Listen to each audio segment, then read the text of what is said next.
listen, do I? No.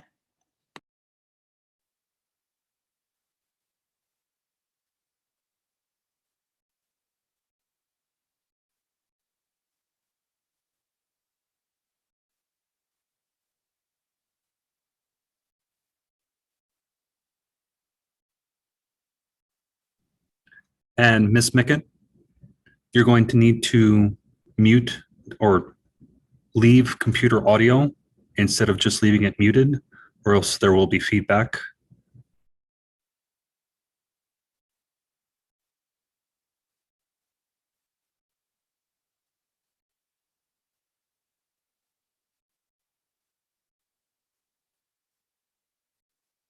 Thank you.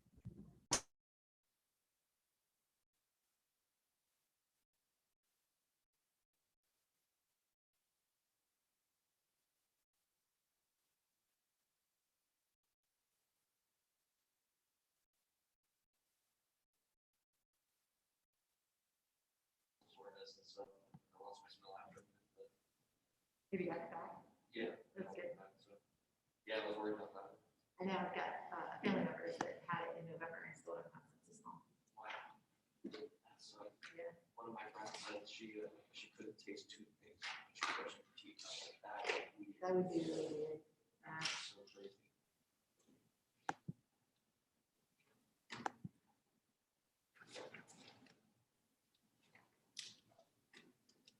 Yeah, I guess.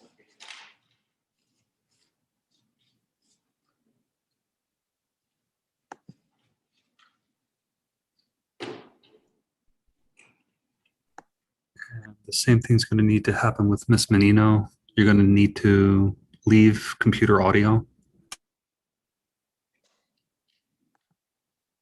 Trying to figure that out.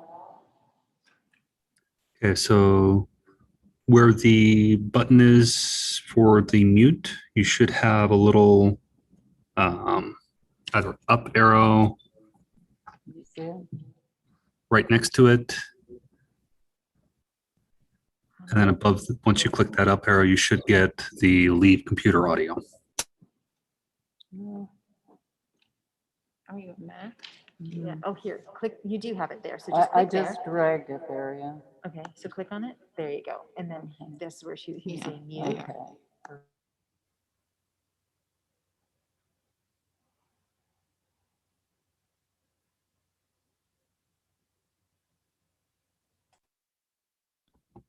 Thank you.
It's weird. That happened to 3, 4. Try over again.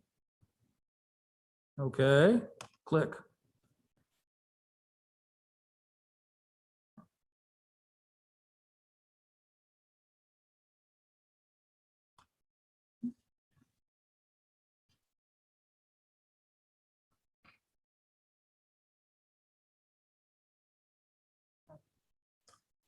fast.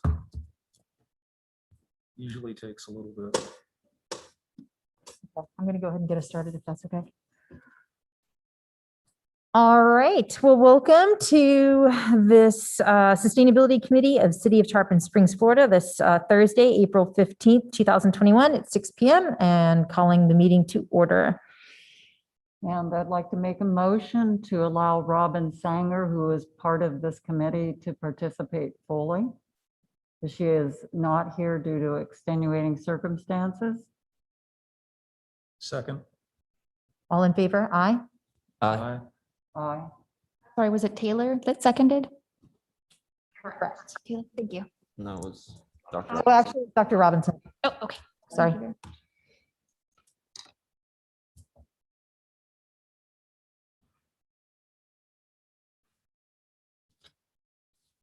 So we're ready for a roll call.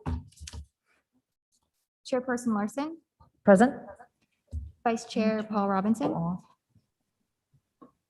Vice Chair Paul Robinson, I'm getting feedback. Right. Just she's acknowledging you. If you could say that you're present. Present. um, Here. Member And Taylor arrow up. Mandalou, Present. Present. Member Denise Menino, Present. I did. No, the arrow next. Member like, Karen Gallagher is absent and excused. And then Member Robin Sanger. Here. And Member Carol Mickett. audio settings Thank you. needs to be off.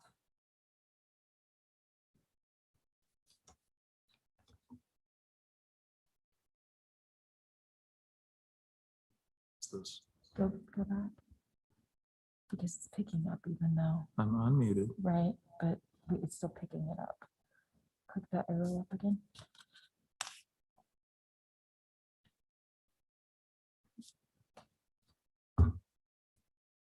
Leave computer audio.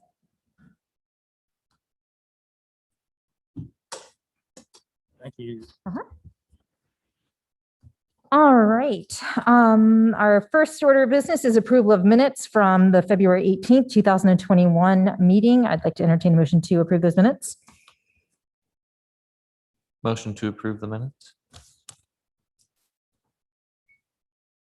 Second the motion. All in favor? Aye.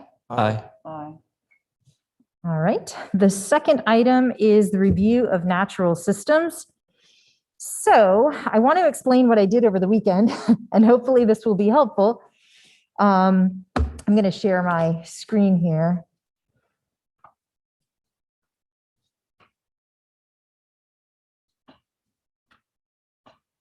Okay, so what I did was I took the spreadsheet that Ashley had, and I put it into a table that looks like this. So it's a Excel spreadsheet.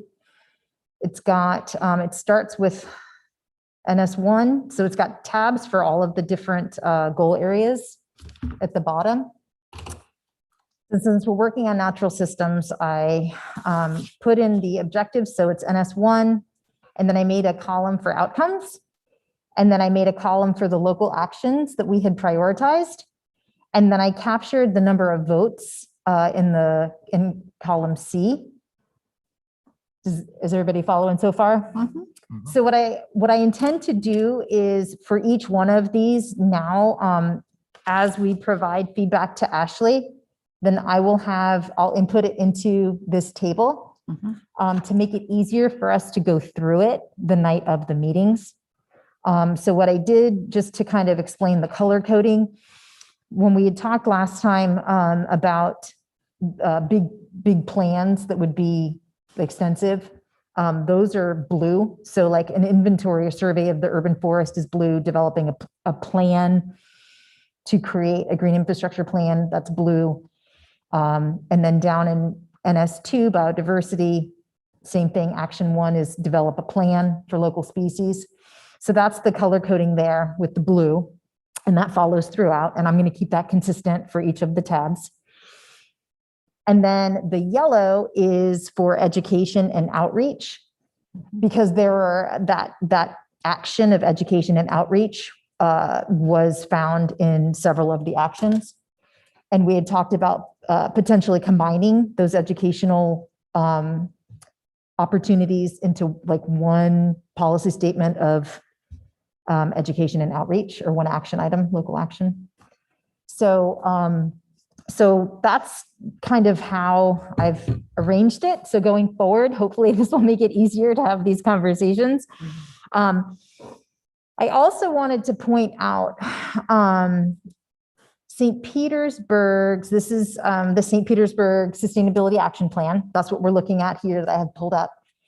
They, this is in the beginning, so this is on page 14 of the Sustainability Action Plan. They talk about how many metrics there are with the STAR system. So if we're looking at all of the outcomes and local actions, there are like 500 when you add it all up that we could potentially have.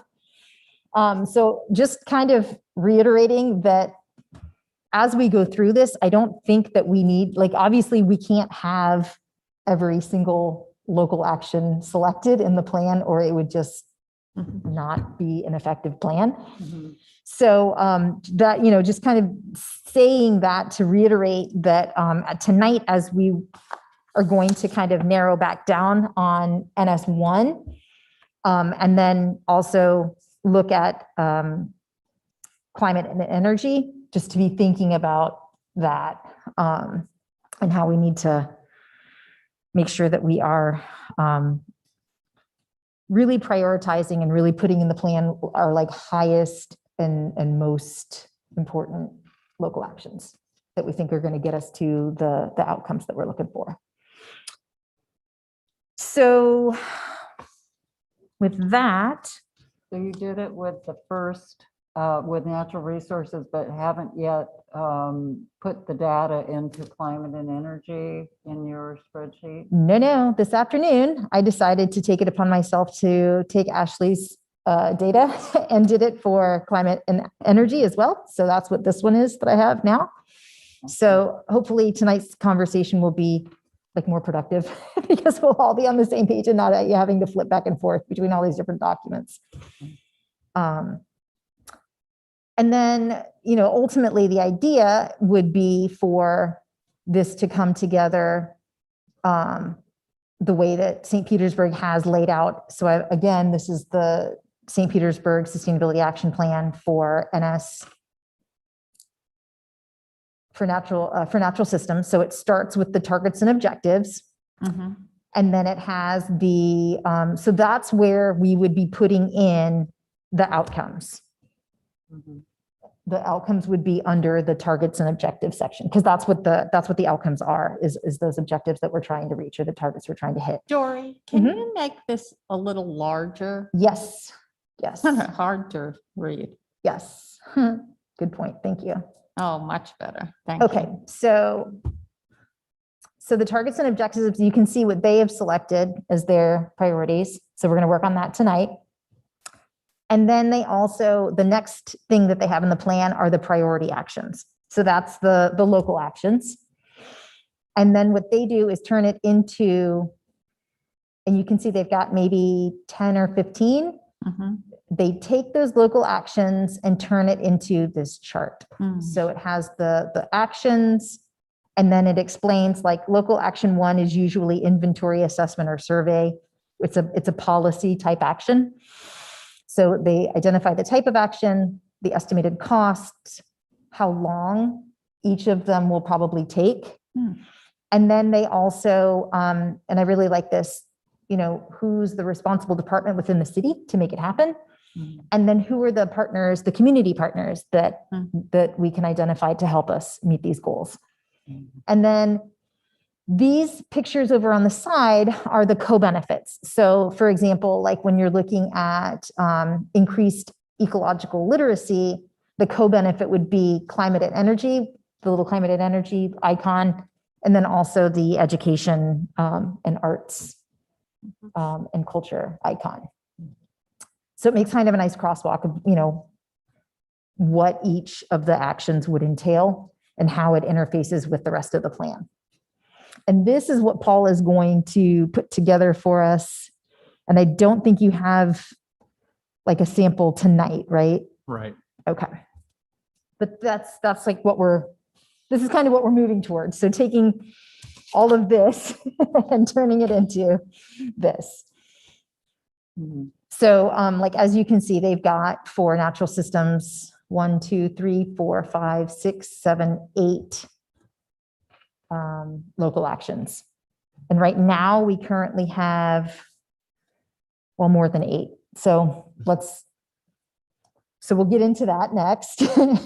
And then the other thing that I also wanted to mention before we get too far into this, I'm going to turn it over to Paul, is that he did some research for us with NS4, which is Air quality. air quality.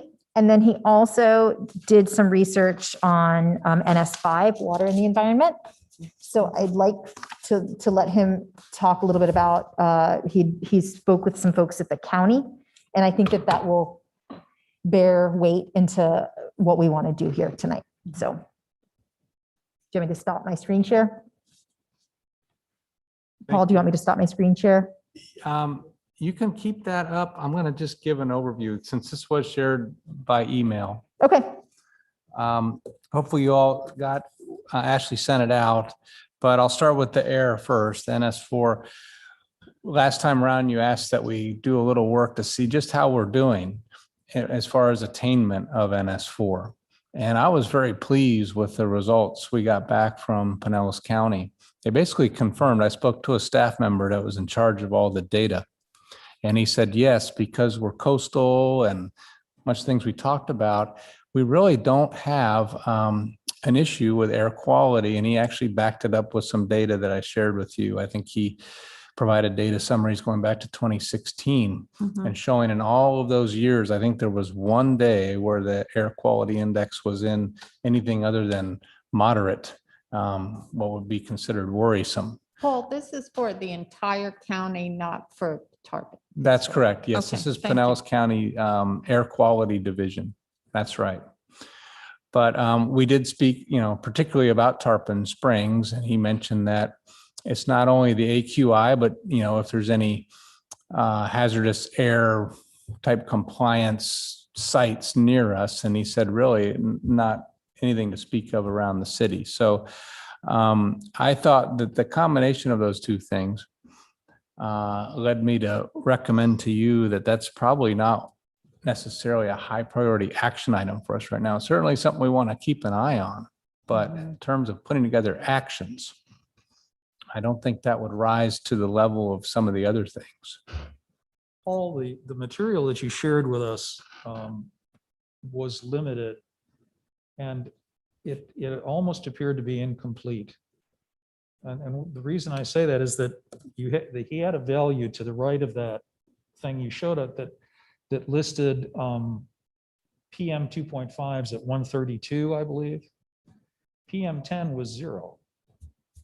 The PM 10 includes PM 2.5. He also showed an ozone level, which was, I don't remember, 32 something. I don't remember what it was. But nitrogen dioxide and sulfur dioxide were negligible or 0. They have the same source from vehicle exhausts, factory production, et cetera. So it's like, I don't know that is complete data, and I wonder if it wouldn't be in our best interest and try to get a little bit more information. I tried myself to get info from the local weather stem site here at the fire department. I sent them an email asking them for information on particulates and ozone, and they sent me back the list of all of the things that they publish on their website every 15 minutes or so. So I sent back a second email saying, that's really nice, but it's not what I asked you for.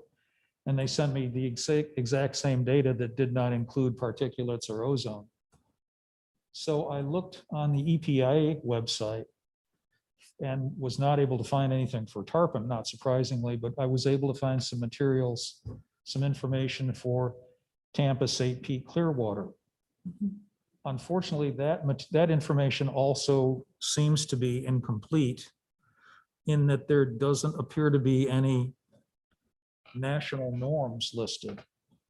So I think we're going to end up exactly where you suggest. I'm just a little uncomfortable dropping this with the information we've got thus far. If it would be okay with the committee, I'd like to just touch base with an allergist, immunologist that is a friend of mine in Clearwater and a family doc here in Tarpon who deals with a lot of people with respiratory diseases. I should have suggested this last time. I didn't think of it. But before we leave something that, now, there's a caveat. The number of deaths in the United States from air pollution has dropped significantly over the past decade. It's down to just above 60,000 per year now. But it's still a significant issue in medicine. So if it's okay with the committee and, by your leave, I think we ought to just look a little deeper into this and try to get some, from him, I think some national norms to compare. And maybe a question of why aren't the other places filled in? Is this something you're going to report back to us on, Dr. Robinson? Yeah, I can. I'll be happy to, if I can find it. Okay, so what I also want to suggest that we do, and this is Paul's idea, so I don't want to take credit for it, but keeping a record of all of the items that we talked about, but maybe didn't include, and then also an explanation of why. So that there's some historical backup to the rationale of why some things were put in and why some things were not included. So that when we go back to do this in year 3 or year 5, there's a record of that. So I think that let's put a pin in the air quality until you can get back to us. And then even if we decide not to include it, I think we include it in the appendix and say we didn't include it because the research kind of pointed us that it wasn't necessary at this point. But in Yes. 5 years from now, it may be, there may be a big air quality problem and we wouldn't want to not include it then. Yeah, that's good. Okay, I have a question. sure. On this chart, Paul, in the area where it's AQI statistics, maximum 90th percentile medium, what does that mean? Okay, I'm still trying to find my email. Okay. I got a late start. Thank you, Ashley. Could you restate that for me, Dr. Mickett? In the section, it's titled AQI statistics, air quality index statistics. It says maximum 90th percentile median. What does that mean? Okay, well, Dr. Robinson can probably help me. It's been a while since my statistics class. But 90th percentile, if you sorted everything in numerical increasing order, the 90% highest value, that would be what that would be But the highest value of what? of all the sample. So if you took 100 samples, the 90% highest number would be that if you I sorted see. them. And the maximum at 97. And the medium is 40. I mean, is that good? I mean, what do I conclude from this? I have to say, I went with the data analyzer fella at Pinellas County. I don't pretend to be an air quality expert. So he wrote, his summary to me and provided this as background data. I think this is very data detail. But those numbers are just showing you what the max was, what the 90th percentile, and then the median, which is the middle of all of the values. Just gives you a sense of the shape of that curve of data.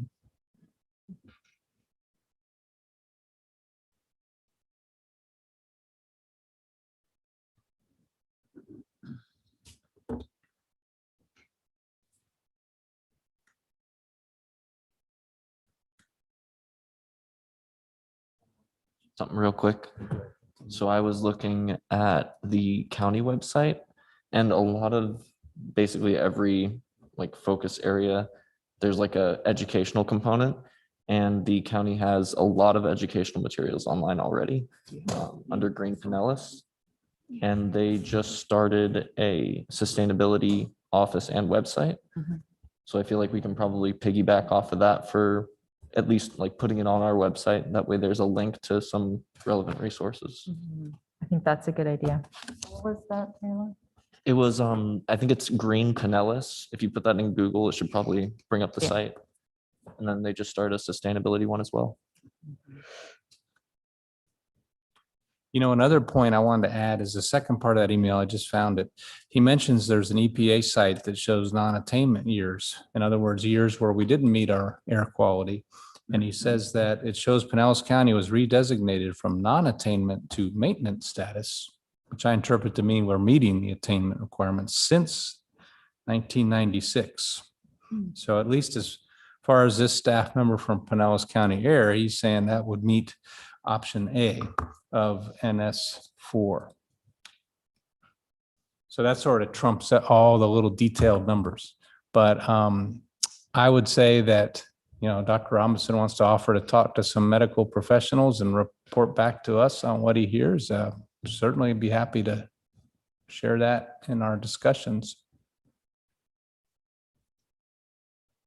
Okay, so moving on to also NS5, if you could talk, Paul, about the water quality conversation that you had.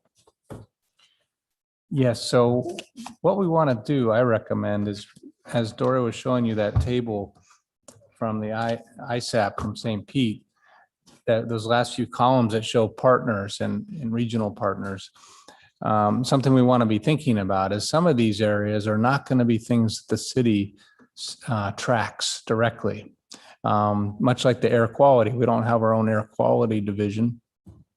Well, watershed, water quality, actually our stormwater permit is shared with Pinellas County and all of the municipalities within. It's a shared permit called an MPDES permit.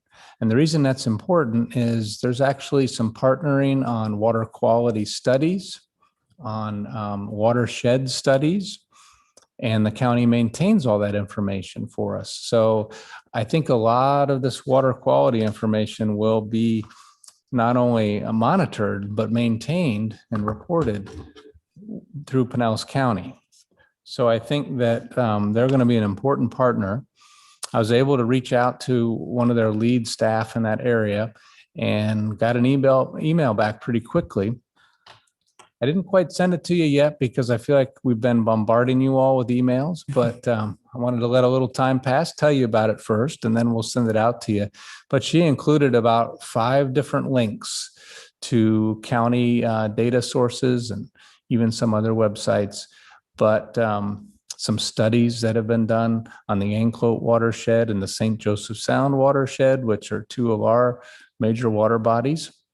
And there's even this neat dashboard where you click on the link and it shows you almost like a speedometer where there's green and then there's red or yellow and red and a little dial that shows you, hey, look at that. Yeah, how am I doing describing it? Is that what you pictured in your mind?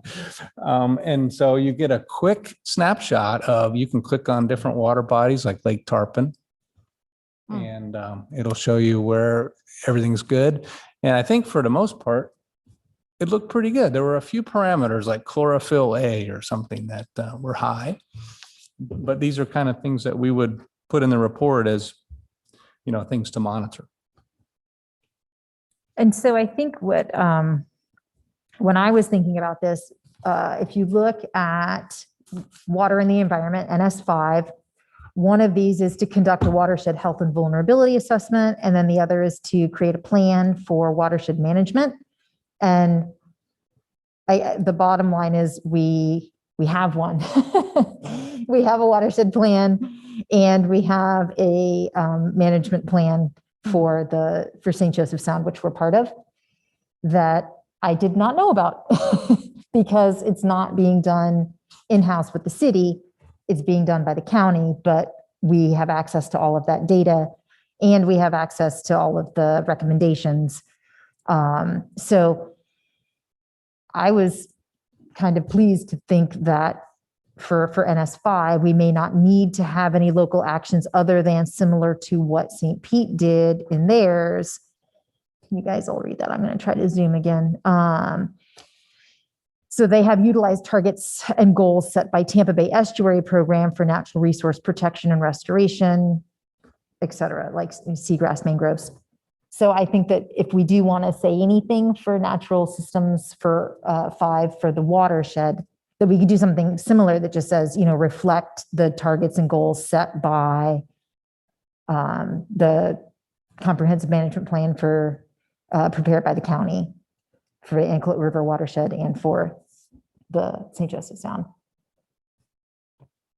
So we're learning. I think that that's one of the key takeaways is that we're learning that some of these things exist, but that's one of the values that our committee is bringing to the city is that putting it all in one place, making sure everybody is aware of it so that these plans can be utilized.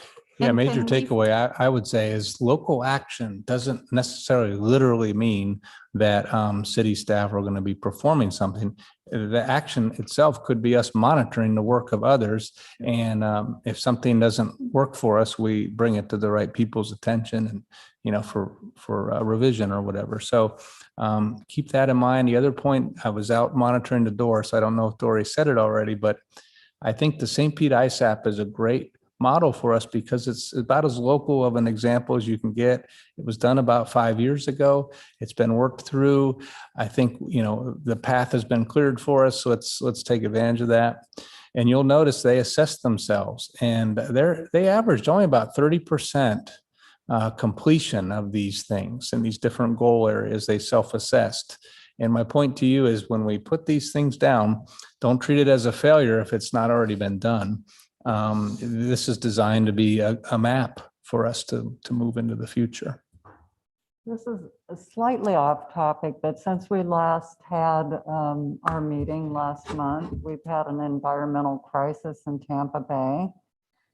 And I'm just curious, as part of this region and part of the resiliency coalition in the region, have we heard anything about how that could impact the coastal water in our area?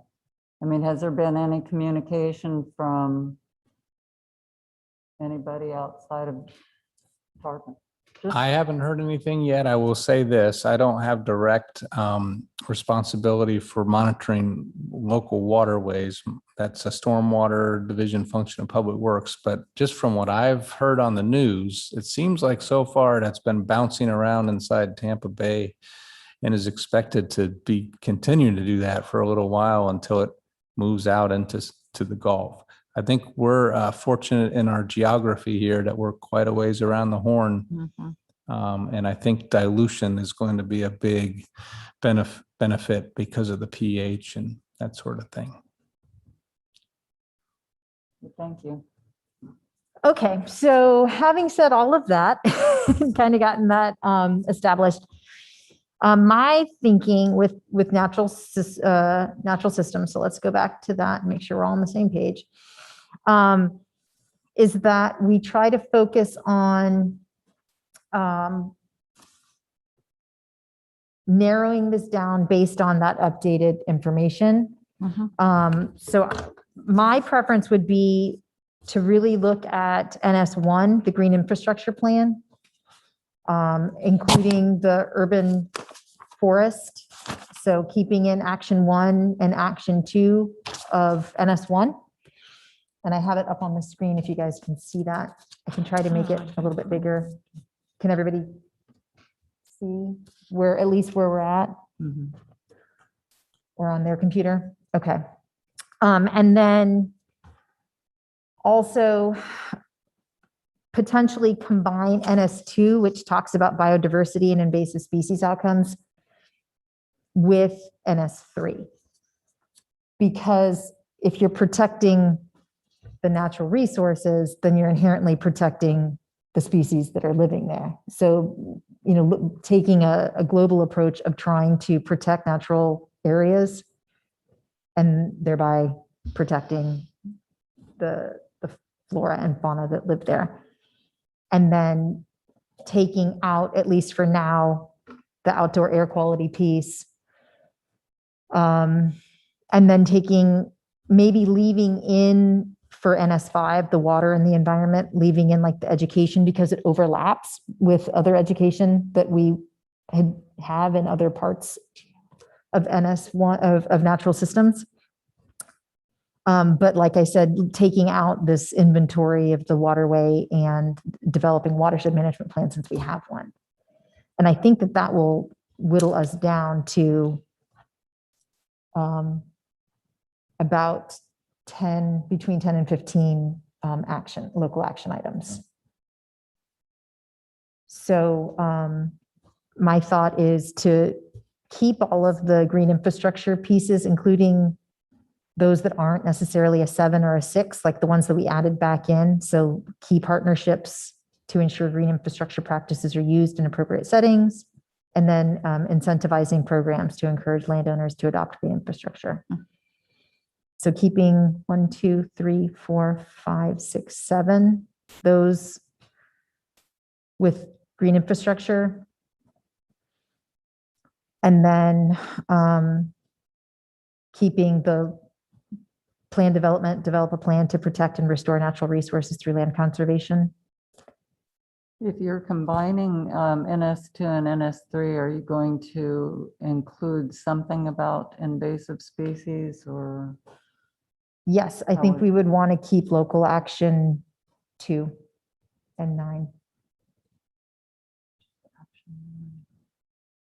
Local action 2 is adopt or enforce an ordinance requiring control of invasive species and have a preferred plant ordinance, which we do have in the comprehensive plan. Right. It exists, and that's part of the land development code updates, was having the arborist update that list and make that more current.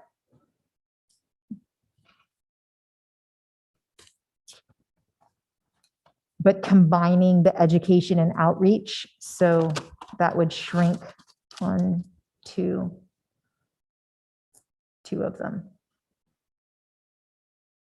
Just to 1. So education and outreach to increase ecological literacy, about natural resource protection, but then also about water quality.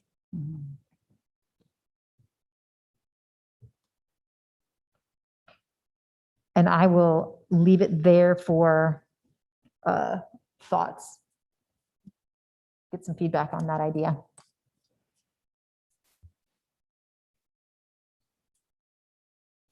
Dory, I'm working to take notes on these thoughts, but are you going to follow up with a condensed spreadsheet? Because you seem to really have a sense of these things you want to combine and move around. Once you get consensus from the group, would you come back with a draft of that condensed of what you've done there? Yes, if that's okay with everybody. And can you email everything to us in this time? Okay. Yeah. Excellent. So we're shooting for around 8 to 10 of those actions. Is that right? I'm thinking probably 10 to 15 maybe, Okay. because St. Pete's is shorter, but also St. Pete's quite built up. They don't have as much to preserve, quite honestly, as we do. So that's why I think that, and they also don't have the flooding necessarily that we do, which is why I think that the green infrastructure is really important to Tarpon, to keep all of those components in, because those are the 2 issues that I think that I'm hearing, at least from like listening to city council meetings, that citizens are concerned about, is trying to, deal with the flooding, and then also trying to address, preserving natural spaces. Can we review this map that was sent in the email, or about NS3 natural resource protection that we received? And just to make sure what it is. I did not have time to look at that at all this afternoon. So Does Paul, do you know? Yeah, I'll tell you that planning and zoning staff prepared it for me. I'm very grateful to them for that. But at the same time, I won't be able to give you much more detail than what's been given. I'll take a shot at answering your question, or I can get back to you with an answer. Well, I just want to know, these pink areas are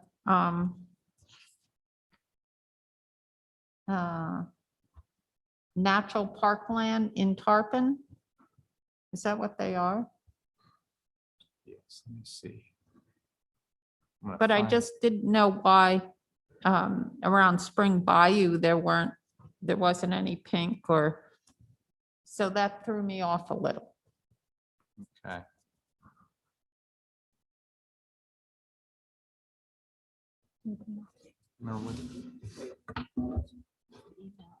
I think we saw this map before on the screen 12 p.m. when we were visited. Okay, I'm with you now. Pulling up the map.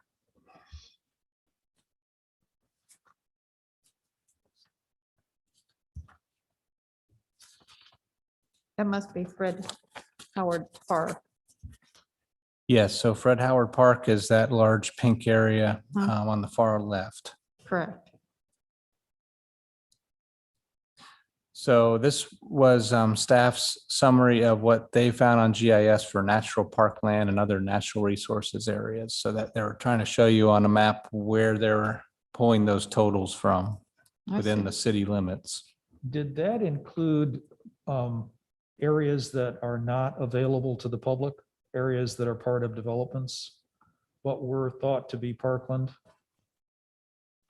Yes, because, well, let me answer it this way. I see one of the areas is one of the areas of interest that's been brought up by members of this committee before down by Klosterman, that that county piece of property Oh, yeah. is shown as one of the examples. So I think it's really just meant to be not necessarily accessible to the public, but natural resource areas, sort of preserved areas, natural parkland, things that birds can fly in and out of and that sort of thing. Why wouldn't the park around Spring Bayou be included? I just want to know what the distinction is. Yeah, that's a good question. Natural parkland might not have met the size minimum or something. That's relatively small compared to, if you just looked at the green space compared to some of these other parcels. Hmm.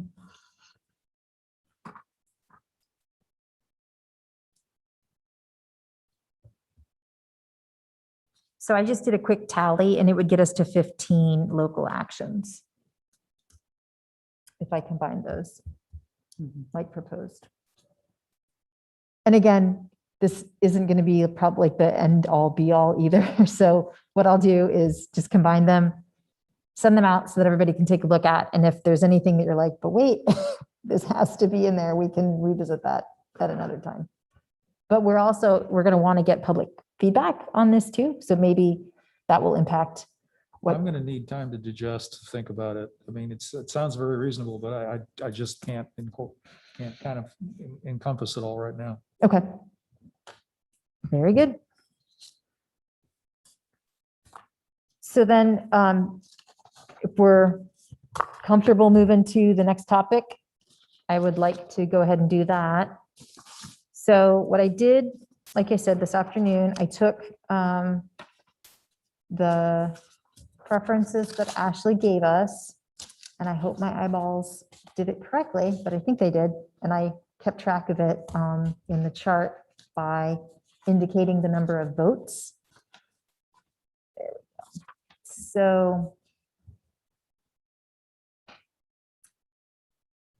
So column A is the outcome. So it starts with climate adaptation, CE1. And then column B are the local actions that feed into CE1. And then I also, for column C, I'm just going to move it over so that it makes it easier to see.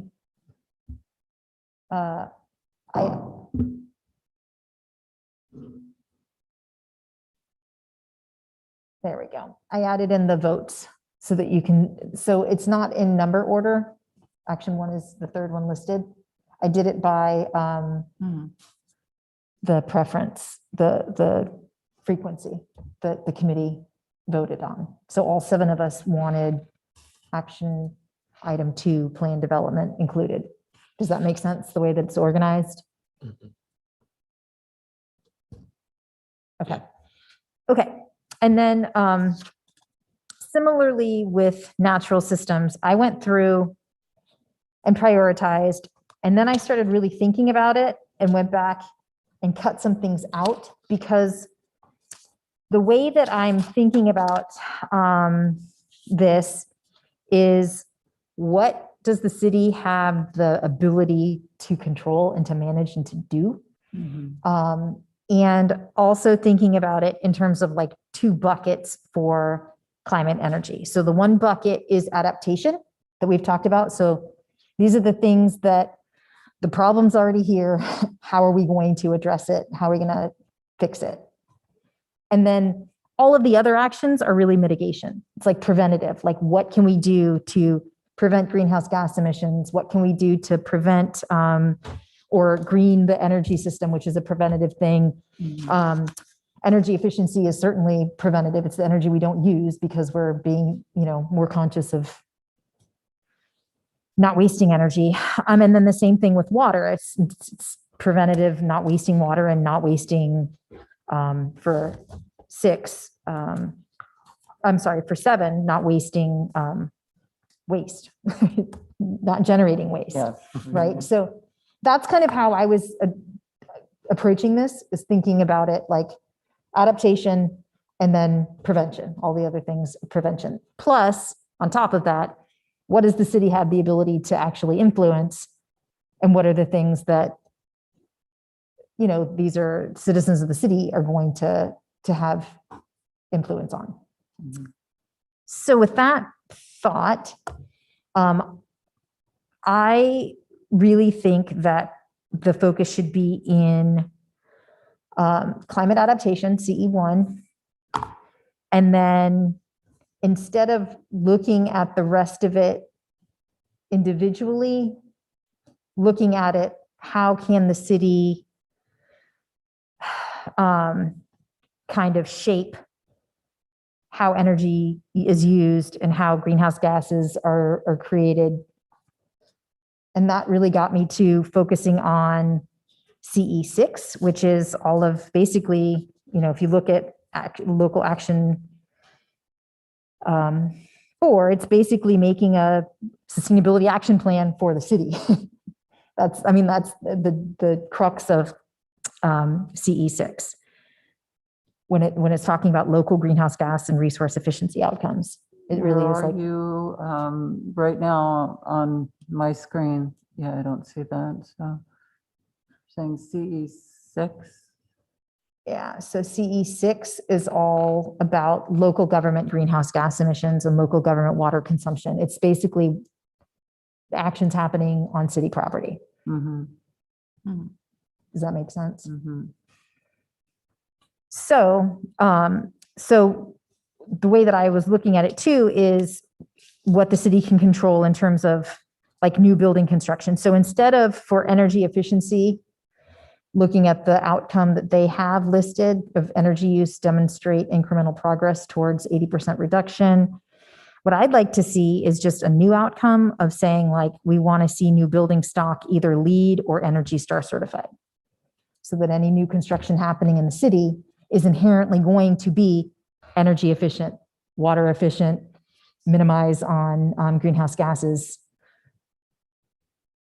That will be a requirement for development. That's what I'm thinking. Yeah, we have to be thinking about, I don't know whether you'd have to incentivize that or whether it can just be mandated, but I feel like nothing will happen unless it is made a priority for everything that's developed in the future. And so one way that I've seen a local government do this is they actually have like green building requirements, and that's the way that they do it. And then they list all of the things that a builder can do, like cool roofs, adding solar, on and on, energy efficiency appliances, all of those things, energy efficient HVAC systems. Yeah. And then also developing a fund to help offset the cost for like individual homeowners, or especially for like low income, or for low income housing developments, things like that. I can't So I read- totally flipped this on its head. Sorry to like drop that on everybody, but that's the way that I'm thinking of it, really, is that we have to be looking at the adaptation piece, which is really important, but then also as we grow as a city, making sure that all of these mitigation efforts are happening as like the way we do business. I can't remember in here, but is there any place in here where something like the city can provide incentives to small businesses? So for example, encourage a business, for example, to develop electric motors for boats, because in Tarpon, there's so many boats and, they're all using fossil fuels, and I see them all the time and they're spewing all this stuff out. Wouldn't it be great if there was, Tarpon Springs had a business creating, a creative business creating electric motors for boats, which is about what Tarpon Springs is about. So having incentives to bring in small businesses that do green business, but are creative in that way. So it becomes a signature for Tarpon. So if you look at climate adaptation, Where is that? the first one, CE1, Okay, action 9 is enforcement and incentives. okay. So I colored all of the, because that theme of enforcement and incentives is in almost all of these. So wherever that is happening, I colored it orange. And I'm Okay. thinking that we could condense with that as well and say, like, create a fund to incentivize green practice, like what you're saying, but build that out. Obviously, I'm not being articulate about it tonight, but Small entrepreneurial businesses. right. So like that's what action 9 says: enforce regulations or offer incentives to encourage residents and businesses to shift behaviors to prepare for future climate change impacts. And then under greenhouse gas mitigation, create incentives to improve opportunities for distributed generation of renewable energy sources. Right. Because then you're creating a rich economy here, which of course brings in taxes and stuff like that, instead of just the city doing these things, but can bring in, and it creates jobs. So it's a win-win situation. Agreed. It's a really good idea. Dory and you guys, Robin. have you forgot I was here, didn't you? No, I was like, I hear her voice. The voice from beyond. Now I forgot what I was going to say. Hold on. Sorry.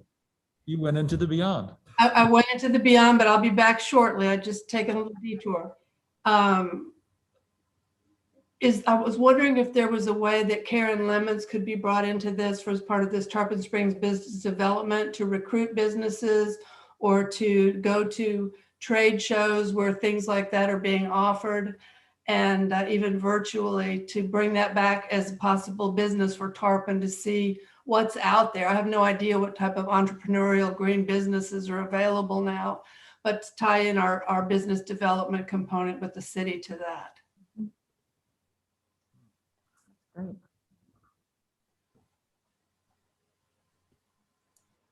I'm taking notes.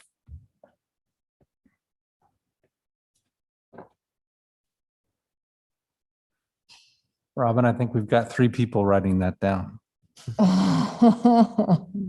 Sorry, Paul. I mean, who wouldn't want to live in Tarpon, right? To have their business here. Yep. So,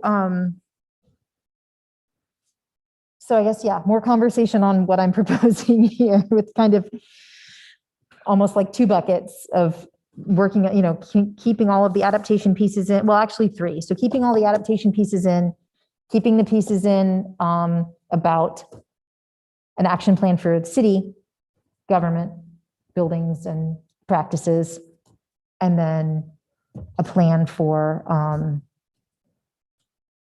I guess,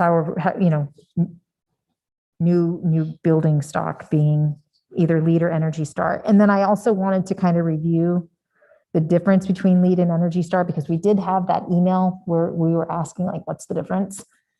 And so this is what's the difference between Energy Star and LEED. And Energy Star is government-backed symbol for energy efficiency. And it's really looking at construction and buildings. And it was established to reduce greenhouse gas emissions, make it easier for consumers to identify what products will do that. And then the idea is that you would achieve energy efficiency, and there's like standards and there's measures, performance measures. That's the key with Energy Stars, the performance measures. You're actually going to see how much emissions you're reducing with Energy Star. With LEED, it's more, it's not just energy, it's also looking at a water and air quality, and there's the different classifications. And then it doesn't necessarily have like specific numbers that are associated with the greenhouse gas emission reductions. It's more of like a wholesale benefit.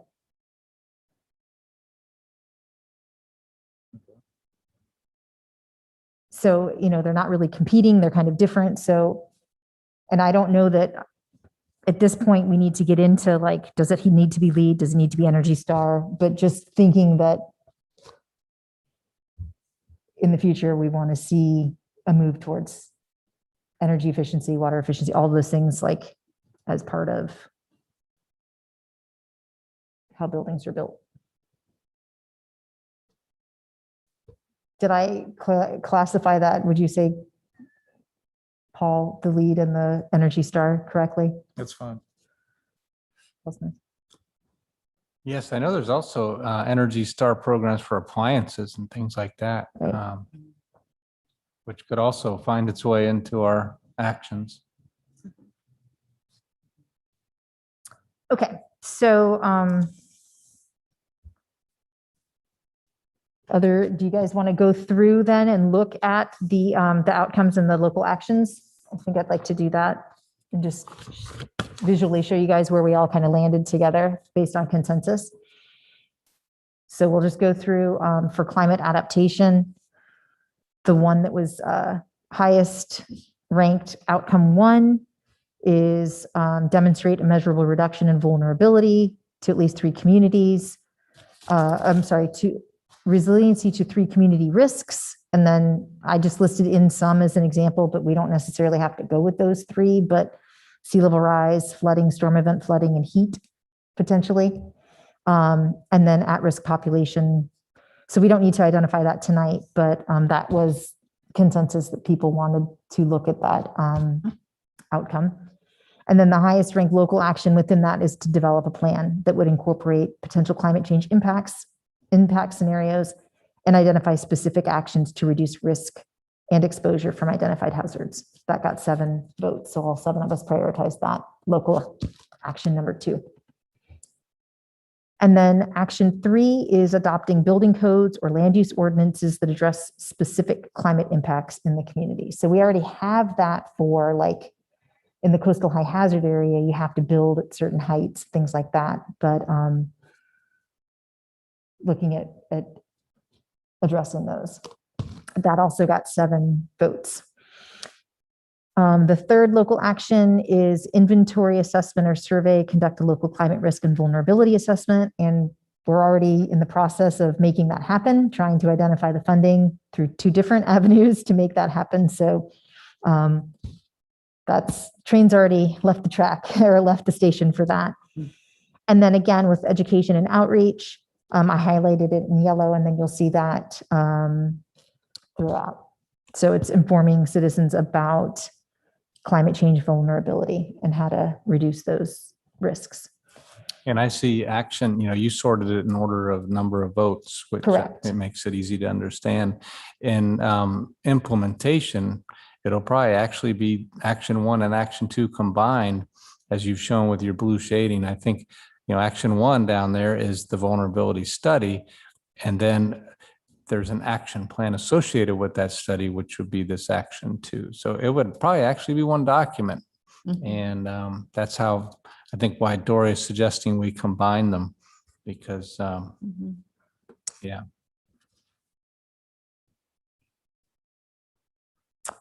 Okay. When you do this, Mhm. so when you put a plan together, there's no reason not to list in the plan things that have already been done. Right? So that, because someone's going to say, well, why, this seems to be the obvious thing to do. Why isn't it in the plan? So you could have it in the plan and then say, complete it, or on the way, or already started. So that we have a conceptual plan complete, and then we have the action plan, which you're saying we should combine, which can entail the action's been done or the action's been started. Or underway. Yes, as I see it, it'll be a prioritization of the most vulnerable areas. Okay, we've studied it. Here's the areas, here's maps to show it, that sort of thing. And then here's our plan to address this in a priority order. And some communities have done it as they call them adaptation action areas, triple A's. And they use that terminology to almost treat them like buckets of different geographical areas where you would invest projects and a way to keep track of them all, because this is going to be big dollar amounts that are going to have to be spread out over years. So that would be the idea. But yes, some way to reflect work already done. I think that would be part of that first part, where that would affect how vulnerable it is now, if it's been addressed in some way. Won't the inventory give some sort of status of what's already underway and what's already been accomplished? I mean, That if could- we're yeah, just we're talking taking about the some- inventory of, Hasn't Where been we're- done yet, so there's still time to dictate with a format, but yes. Okay, and then going on, action 9, I'm sorry, no, action 8 is developing metrics for measuring the success of adaptation actions. And I would think that that could fold into the plan, because any plan is going So to have, important. any plan is going to have metrics. And then the action, local action 9 is enforcement and incentives that we talked about. So enforcing regulations, but also offering incentives to shift to behavior to future climate change impacts. And then action 10 also got 6 votes. And that is improve facilities and infrastructure throughout the community to be better prepared for climate change threats. And then moving on to greenhouse gas mitigation, the outcome that was selected is community-wide greenhouse gas emissions demonstrate incremental progress toward achieving a 28% reduction by 2025 and or an 80% reduction by 2050. And again, this is where we're capturing data right now, the inventory that we're doing, it's not community-wide. We're capturing cities' use of greenhouse gas or cities' greenhouse gas emissions. So I would like to maybe pause on keep putting that in as an outcome for now in this initial sustainability action plan. That's similar to what Largo did. They created their climate action plan was just for city buildings and city cars and their water treatment plant. And they're going back now and building that out and including community targets. do we want to say and or do we just want to say and? I'm confused about and between which two. Why not take out the or and just say 28% and 80%? Because if you don't achieve 28% by 2025, then you can say, oh, well, we'll make it, in Mhm. another 25 years. Well, maybe you won't. But I'm proposing that we don't have this outcome even in right now.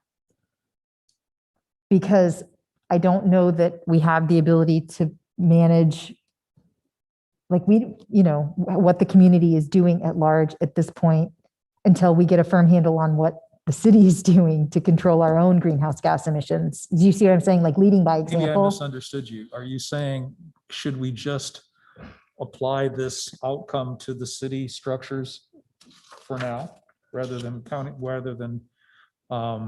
community-wide? It is Yeah, in that's objective CE6. CE6. It's Yeah. the same thing. It has 25% reduction by 2025 and 80% reduction by 2050. E6. Here, I'll scroll down and I'll show you what I Thank you. mean. CE6 is the one that really is talking about the city, what the city's doing. So that's local action 1. It's the same statement. Yeah. So that's what I'm saying is I would prefer that we keep come in and not focus on community-wide at this point. Same question. Do you want to have and or just and For the city stuff, for the city stuff? I would say and. I mean, we've got to start having these short-term targets now, otherwise we're never going to get to them in the future. Completely agree. Yeah. So I have a little difficulty leaving things out about the community at large. And here's why. One, we're in a crisis, and greenhouse gases are the big culprit. And if we don't do something, aggressive, it's not going to be very good. And I understand, Dory, that you want to focus on the city because that's something, we can maybe manage or they can manage. But we need to put something in there about community-wide greenhouse emissions, and that there's going to be a program and incentives and things like that. And because if there isn't, when you look around what happens in Tarpon, people are just like, some are trying to be great, but people are doing crazy stuff. And I mean, we can't keep doing crazy stuff. I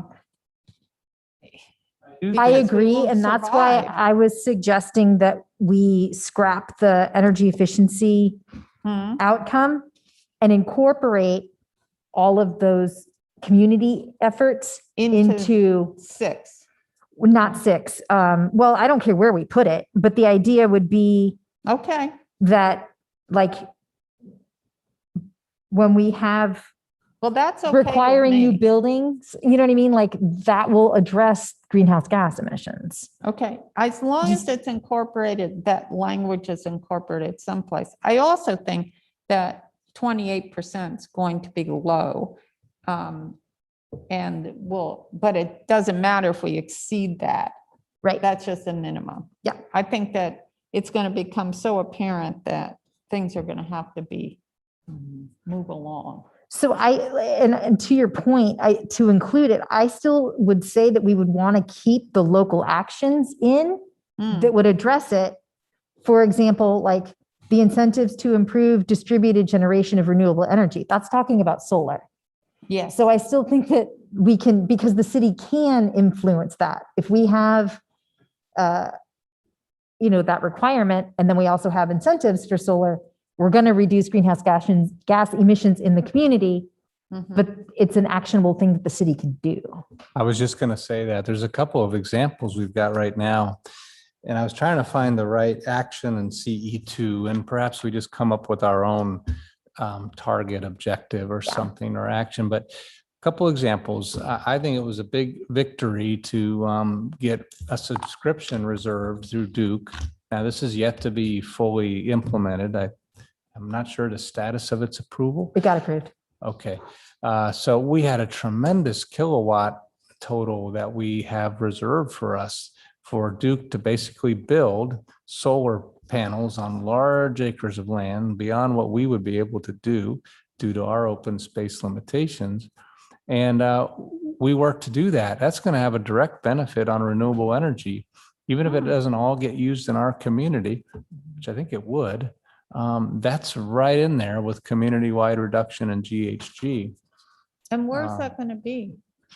Where? Yeah, They're building this in all around Central Florida, and then it'll get put into the distribution system and basically renewable energy instead of right. natural gas fired production. And is there a way to build any solar fields in Tarpon? Is there areas where you can do that? There's not area big enough for utility scale solar.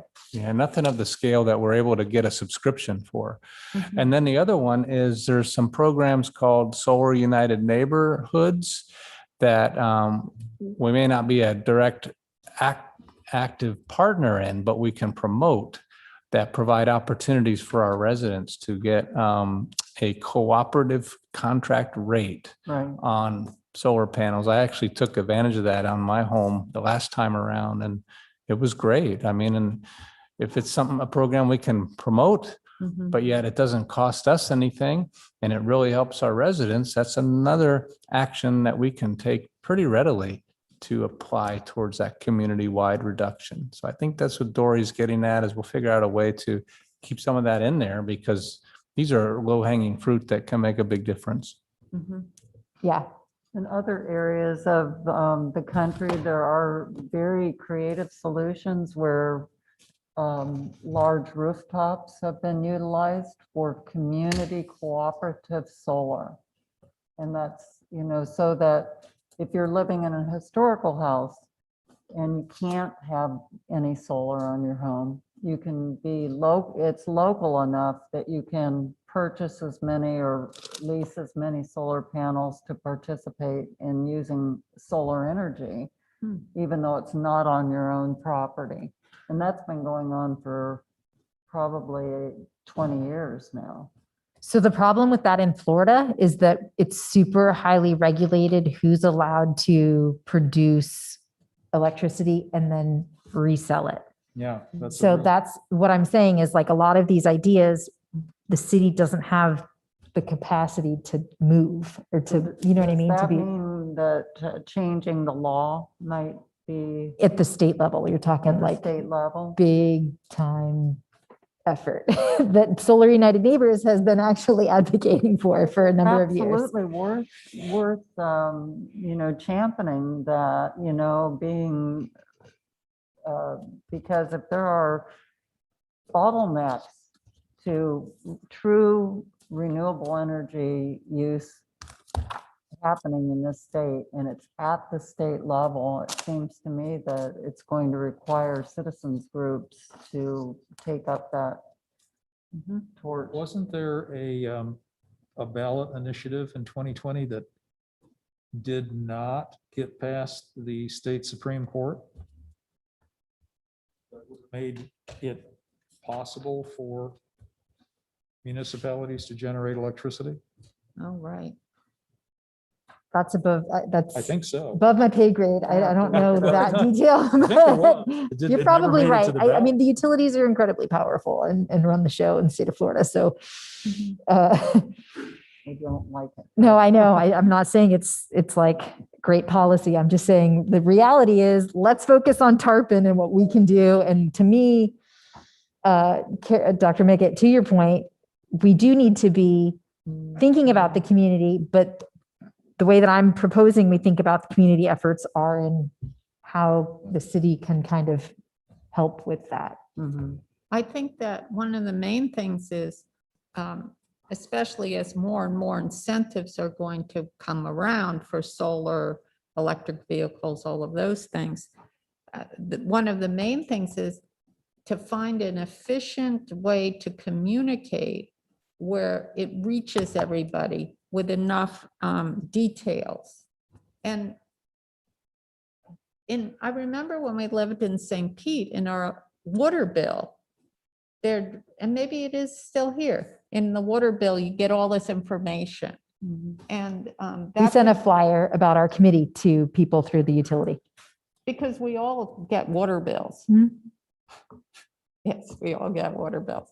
And so we can put all this information in there about the incentives, about the Solar United Neighborhood, about all of this and how you actually do it. Because I think with people with emails, it's not, for me at least, I like to have it so I can put it here and then I can attend to it. Because I get so many emails, I forget them. But I think communicating efficiently and with enough detail may actually spur action. Agreed. So using that segue, the Yes. education and outreach, Mhm. action 6. And so I highlighted in yellow all of the education and outreach again, so you can see where throughout we can say we want to create an education plan to engage residents about climate vulnerability, about reducing greenhouse gases, about reducing their water, about reducing their waste, championing for energy efficiency efforts, and combining all of those education and outreach into. So when we do this, like, for example, create an education and outreach campaign, it's, I mean, saying that's fine, but what we need are the details. How are we going to do this? Now, will that be in our plan, Paul? Like examples of what we can do, like put notices in the water bill with details every time, you know, that is a recurring thing. Yes, I think the format's similar to St. Pete's ISAP. There's enough detail in there. It's still a summary, but it's enough to trigger, okay, we're talking about this. Right. And that would be the kind of thing. It'd be a series of commas, you know, things. You'll see that like that. I want to say our library is a real local powerhouse in terms of sustainability education. They've got a lot of good programs they're doing. And I expect that'll continue. So that'll be a partner we'll want to keep That's working good. with as we get into this. That's great, but then people have to go there. And I think the bang the table is another way that we could be getting this information out. Like, I think that there's an opportunity for like a whole Right. suite of education on our sustainability page As at some many point. avenues as we can have, the Yeah. better. And planning and zoning is leading the way with their community outreach through their bang the table. You all saw that a few months ago, but they're already starting to use it for some of their projects, getting some feedback, and they're getting results. So we're going to continue to evolve with how we get the word out and the kinds of programs that we have. Okay, so I'm going to get us back to climate and energy greenhouse gas mitigation. So are we comfortable modifying the greenhouse gas mitigation outcome to be part of that bigger Mhm. piece about building? Okay. And then still keeping in the a climate action plan to reduce greenhouse gas emissions throughout the jurisdiction. Will that be part, Paul, of the climate risk plan and action plan? Well, I wouldn't recommend something that's very detailed and involves a consultant. I really think we want to keep it at a level that, you know, a plan can be pretty 10,000 foot level, much on like we've been talking about here, where we say, this is how we plan to go about increasing the programming in the community, access to these types of programs that reduce emissions, renewable energy programs, things like that. So, yeah, I don't really know how that'll look yet, but I think the way I read that, it sounds like a very detailed, separate plan. And I think I would recommend we go about that in a different way, Okay, simpler way. Just because, like you said, we have limited control over that type of thing. We're not a power producer, and we have to rely on others. so would we be okay taking that local action out as well, adopting a climate action plan designed to reduce greenhouse gas emissions throughout the jurisdiction, since we're not going to set a goal for the community specifically to that? And what would you put in place of that objective? I'm sorry, I'm not understanding. So I'm suggesting we take out that objective because of greenhouse gas mitigation, take out that objective, and then also take out local action 2 of developing a plan. But then keep in the education and then also the enforcement and incentives piece. Would you say that all again, please? Sure. So we're on greenhouse gas mitigation outcomes, Right. and we talked about removing that outcome for the community and replacing it with talking about, addressing, getting to those mitigation outcomes through a new goal of saying we want new building stock to be LEED or green energy certified. Okay. And then take out local action 2, which is create a plan to reduce greenhouse gas emissions throughout the jurisdiction. I'm just saying delete action 2, remove action 2, and keep in the education, the enforcement, and then action 8, implement ideas. Well, we would take that out as well because it says identified in the climate action plan. Another way to say it is action 2 really could be the climate action plan as our sustainability action plan. Yeah. Okay. It's designed to do many things, including reducing greenhouse gas emissions. So we're really not deleting it, but I just don't think we need to restate it this way here. Thank you, Paul. Yeah. Thank you. Okay. So I'm going to move on to the next category, which is greening the energy supply. And there were only 3 people that wanted an outcome for greening the energy supply. Wow. I think, again, because the city doesn't really have control over greening the energy supply other than what we've been doing already, which is purchasing the renewable energy credits through Duke. But I think that it might be wise to still keep in that local action, create incentive program to support the development of renewable infrastructure, because that would be talking to individual homeowners wanting to put solar rooftop on. I have a question about this. A number of years ago, because I was friends with someone when it was Progress Energy. I was very good friends with people who worked there. And Bel Air was trying to break away from Progress Energy. And so they were like taking them to the hockey game all the time and dinners, and they would invite Robert and I to go with them. So we were, there doing this. And they wanted to create their own energy company. And Progress Energy was freaked out about it. But I remember asking, how are they going to do that? Well, one of the things they were going to do was then buy energy from Progress Energy.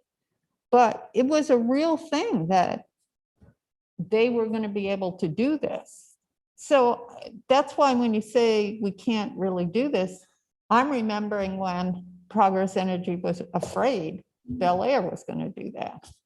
So has that changed that you can't do that, or is it just too complicated, or because Tarpon's small enough that.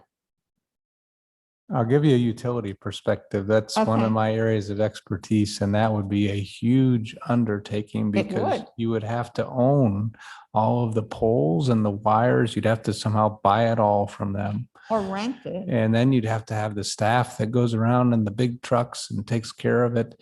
I think it's much more efficient to have people that have been doing it for hundreds of years continue to do it. And I really think the results speak for themselves. Look around this area, all the 29 municipalities, nobody's taken that over. And I'm sure if it was even remotely feasible, people would have done it by now. Now, there are some in the state, Gainesville, I think some over in Orlando area, but I think these are special circumstances where something triggered it to a point that it was actually feasible. And I really don't have the history of why that is, but I can tell you that would be a major, major undertaking that I don't think would be readily feasible to do. Well, I have to say, I probably agree with you, but I just don't want to, we should keep it like way up here someplace. And remember, there's possibilities.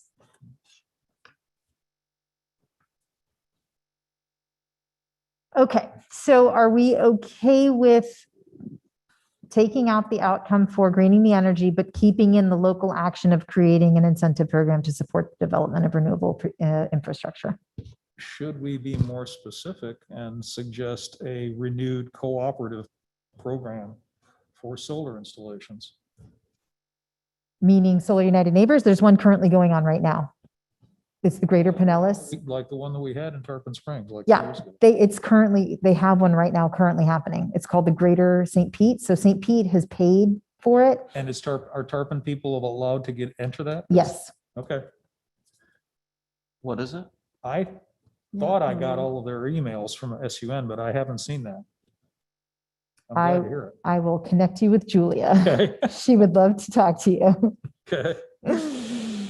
I'm pretty sure they've already selected the vendor, like they're pretty far on in the process, but it's going to be, I think, going on again. Okay. Like, Good. and I I think remember that, right that whole program got started by a high school kid science project or something like that. What a great idea. He just said, why don't we get a bunch of people together and get one cost for everybody to use? And it really, it's free to join. It's a great model.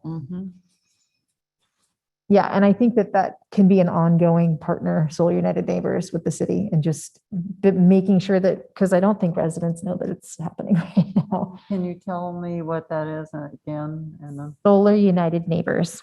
Solar United. It's a great acronym, SUN. Yeah. that's Can great. somebody send that link out to us?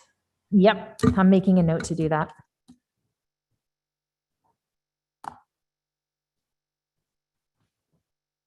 Okay. All right. So for energy efficiency outcomes, this is where I was talking about, because it talks about incremental progress towards reduction in community buildings. And so I'm thinking, that the way that you do that, to put a finer point on it, is new building stock needs to be LEED or green energy certified, or maybe make it more general, like there needs to be green building components to new construction.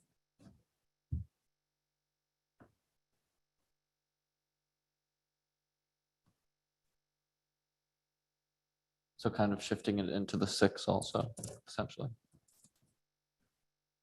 Well, 6 is all about city, Okay. what the city on city property is. So this would be like for buildings, Like new developments. new or development in the renovated, city, okay. homes, commercial, requiring that I it's, don't like the word incremental. so I'm saying not even using this language at all, replacing it with going forward, there's a requirement of green building Okay. practices in the city, whether that be LEED or Energy Star, or that part can be worked out. Okay. Because I just kind of feel like it needs to happen now going forward. I agree. Okay. And then, so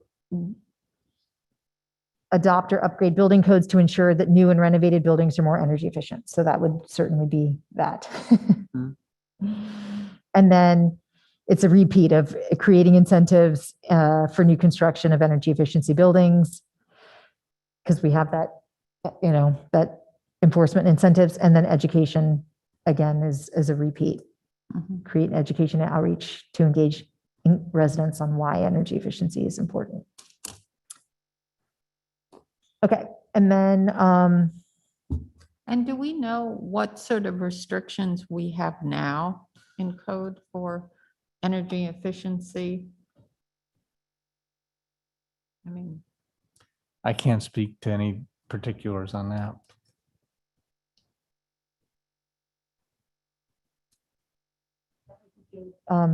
to ask. Yeah, I was going to say a lot of these are going to have follow-up in terms of when we put it together, we're going to want to assess where we are. I know like in St. Pete's ISAP example, that was an appendix where they actually went through all of their actions and gave a assessment, even like a point value. That's where all those bar charts came from on that one page, is they did their assessment and then reported it in a summary format. So, we can do bits and pieces now, but I think it's going to be something that we evaluate when we have these all in place. If you're changing the outcome wording of CE4, I'm just looking back at the STAR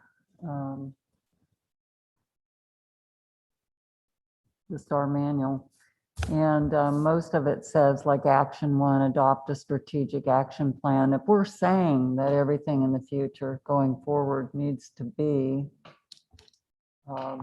energy efficient, or however we're going to state that, maybe the actions, just for the sake of communicating this to the public, should be not that we adopt, but just what that means, what that looks like, so that people understand what LEED standards or Energy Star standards are for buildings, so that right here it says adopt a strategic action plan to improve the energy efficiency of residential and commercial. 2 is adopt or upgrade building codes, which I think is really important, because if we're renovating buildings, that needs to be part of that, right?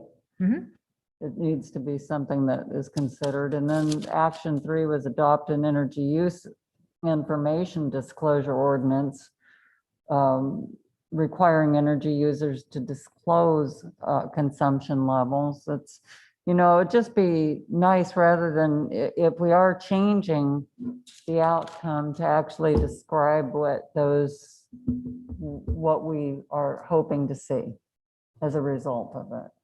Otherwise it just seems like we're cutting out so much, that we've read, but it kind of leaves other people who are supposed to be engaging with this kind of in the dark about what we mean when we say that we want buildings to be energy efficient, all going forward.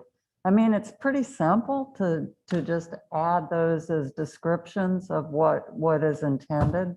I'm thinking maybe we should have like maybe some like a terms or something like that section, or maybe in the appendix,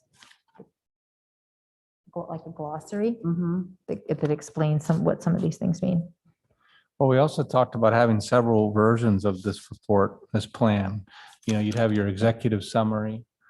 Yeah. You'd have your plan itself, and then appendices in the back. So I think what I'm hearing you say is we need to have this information in format that the public can relate to. And I think we would do that with everything, not just these particular aspects of it. So what we saw of the plan of St. Petersburg was that the public, that was what was available to the public. Yeah, and then they produced this Okay. that I swiped. that Yeah, I wanted to that's great. share. I was wondering. I should have, and I asked, and I'm gonna get a copy for each of us, because it does make it easier, because it has like the So it would be interesting just for us, I mean, I do have it on my computer, but I'm bouncing from file to file It's a and lot easier to document see. to look at it. That would be a lot easier if I had Carol, I know that. you like paper to look at, like. I mean, and I should have just Much grabbed 10 of easier. them when I was there, but So yes, Denise, I'm picking up what you're saying that, and I'm suggesting that it be broader than even that. Well, this yeah, I'm whole just, just from what Dory was suggesting that we change the outcome on CE4 and describe it differently. And if we're all ready, we're ready to adopt these actions. We're ready to implement them. But they need to kind of be broken down so that people understand. That's all. You know, if we're gonna be able to engage people's interest, we can't be speaking above their level of understanding. It has to be a description of what we mean by those building changes. okay. So the next one is water efficiency. And this only got 4 votes as well.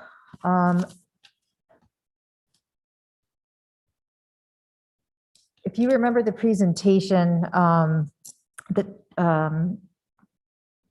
was given to us about greenhouse gas emissions, then we also had the water consumption by the city as well. And it showed like how much lower we are than the state and how much lower we are than the national consumption levels. So I don't know that we necessarily have to have a water efficiency like outcome, but maybe include, again, some of the local actions like adopting plumbing and building and or zoning codes that promote water efficient practices. So keep that in. Is there You know- anything in the city that talks about utilizing rain barrels? So I think that that would go, I don't know that rain barrels, because it's not actually part of a building, so it probably wouldn't go there, but it would probably go under education and outreach about rain barrels. And It wouldn't hurt to communicate to the populace that we do a better job of conserving water than other communities around here, rather than have an outcome, crow about what we're already doing. And we could have the outcome be maintain like our use of our reclaimed water and stuff. And yep, that would be good too. Because I think we do a really good job of reclaimed water, but I would like to see it expanded as we can throughout the city. How you communicate things like, don't let the water run when you're washing dishes. I mean, that's one of my big things, people just keep the water running and they're like, Or brushing their teeth? are brushing their teeth or, it's such a wasteful things. And if people did, or they have a leak or their toilet runs, I mean, I've been at people's houses where they're like, oh yeah, I'll call a plumber sometime. And so I don't know how you do that. I don't know how you make that education. Because a lot of times people's behavior is because we don't think about it or we just don't know. Doesn't mean we're trying to do something bad or something, but we just don't know to do otherwise. But that's complicated to actually do that. But maybe you do it in the schools. I mean, I knew somebody whose child found out all this stuff in their school, and then she went home and made her mother collect the water in the shower to water the plants and stuff like that. But the mother did it because her daughter wanted that done. So maybe we could, do with youth groups or something. I don't know, but I think we need creative ways to reach young people. There's- I agree. And IFAS, the extension office, has a lot of these resources. So I think that we could, in the education action 3 in yellow here, partner with them, use their material. So we're not reinventing the wheel for this, but find a better mechanism to get it to Tarpon residents. Does that sound Where right? excuse me, where you get the water turned on, where you get your recycling bin right across from the city clerk's office, across that hallway, across that open area there. That office has a great visual about, it shows like if you have a leak the size of, and it'll show a little bitty thing, how many gallons that takes, that uses every day or every, and whatever it was, it really stood out in my mind. It's a great visual. It's just this little educational thing that she has there by her window. And even something like that where people can get a visual. If I have, you know, a leak that's, I don't even remember what it was, but if it's like whatever, it describes it and it says you will use an extra 10,000 gallons a month of water or whatever, to just show how significant that is. Maybe something like that for the public to see. Put it in the water bill. That Yeah. bill we all get. Another partnership with the Southwest Florida Water Management District. We all pay taxes into that agency. They have, you know, one of their parts of their mission is to conserve water. So that's another partnership when we make the table who we'd work with. And we are working with them, by the way, on grants for water conservation kits. That's some work Ashley's doing, keeping her kind of busy. Also rebate programs for things like toilets, one of the bigger water users in the home. And again, it's like a partnership with the Southwest Florida Water Management District. Okay, and then action 3, so we'll keep education and outreach in and pair it with the other education and outreach events. We're going to create a whole like 101 on how to be sustainable for citizens with this. Action 7 is again incentives and encouraging new construction of water efficient buildings and landscaping. So that kind of goes back to the lead building requirement that lead requires water efficiency. Energy Star doesn't because it's energy, but goes back to that idea. Okay, so objective CE6 is all about local government, greenhouse gas and resource efficiency. So outcomes 1 and 3 were tied with 5 votes. I mean, I think we could keep them both in, and you know, one is about greenhouse gases, one's about water, wanting to have the city being more on the ball with both of those. Happy to, I heard Dr. Robinson, you say instead of and or having and. Eliminate all. Yeah. So just, you guys, conversation about that? Do we change 2025 to 2030? Yes. I mean, we're coming up on 2022. You know, it's going to take a while. I think it took us 3 years to get the solar project done by the time you started the study, got through procurement, built it. And it wasn't we're dragging our feet. We really wanted it to be done, but it's just the reality of how long things take. Do we want to push it to 30% by 2030? I think that's fine. Yeah, that would be I great. mean, Has a nice ring to it too.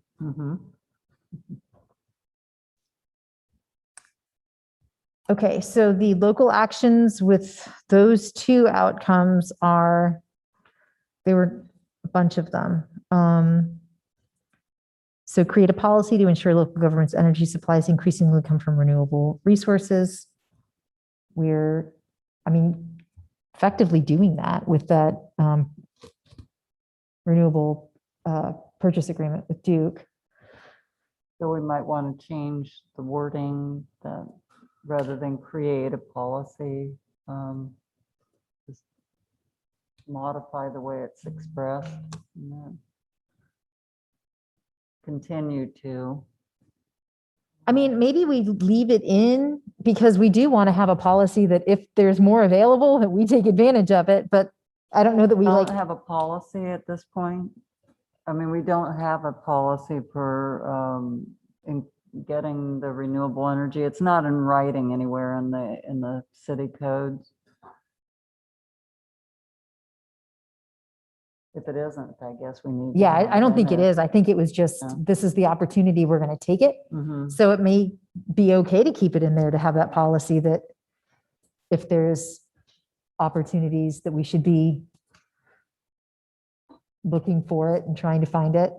I mean, who knows if the infrastructure plan goes through, there may be a ton of federal money that we could be looking for. So Be fantastic.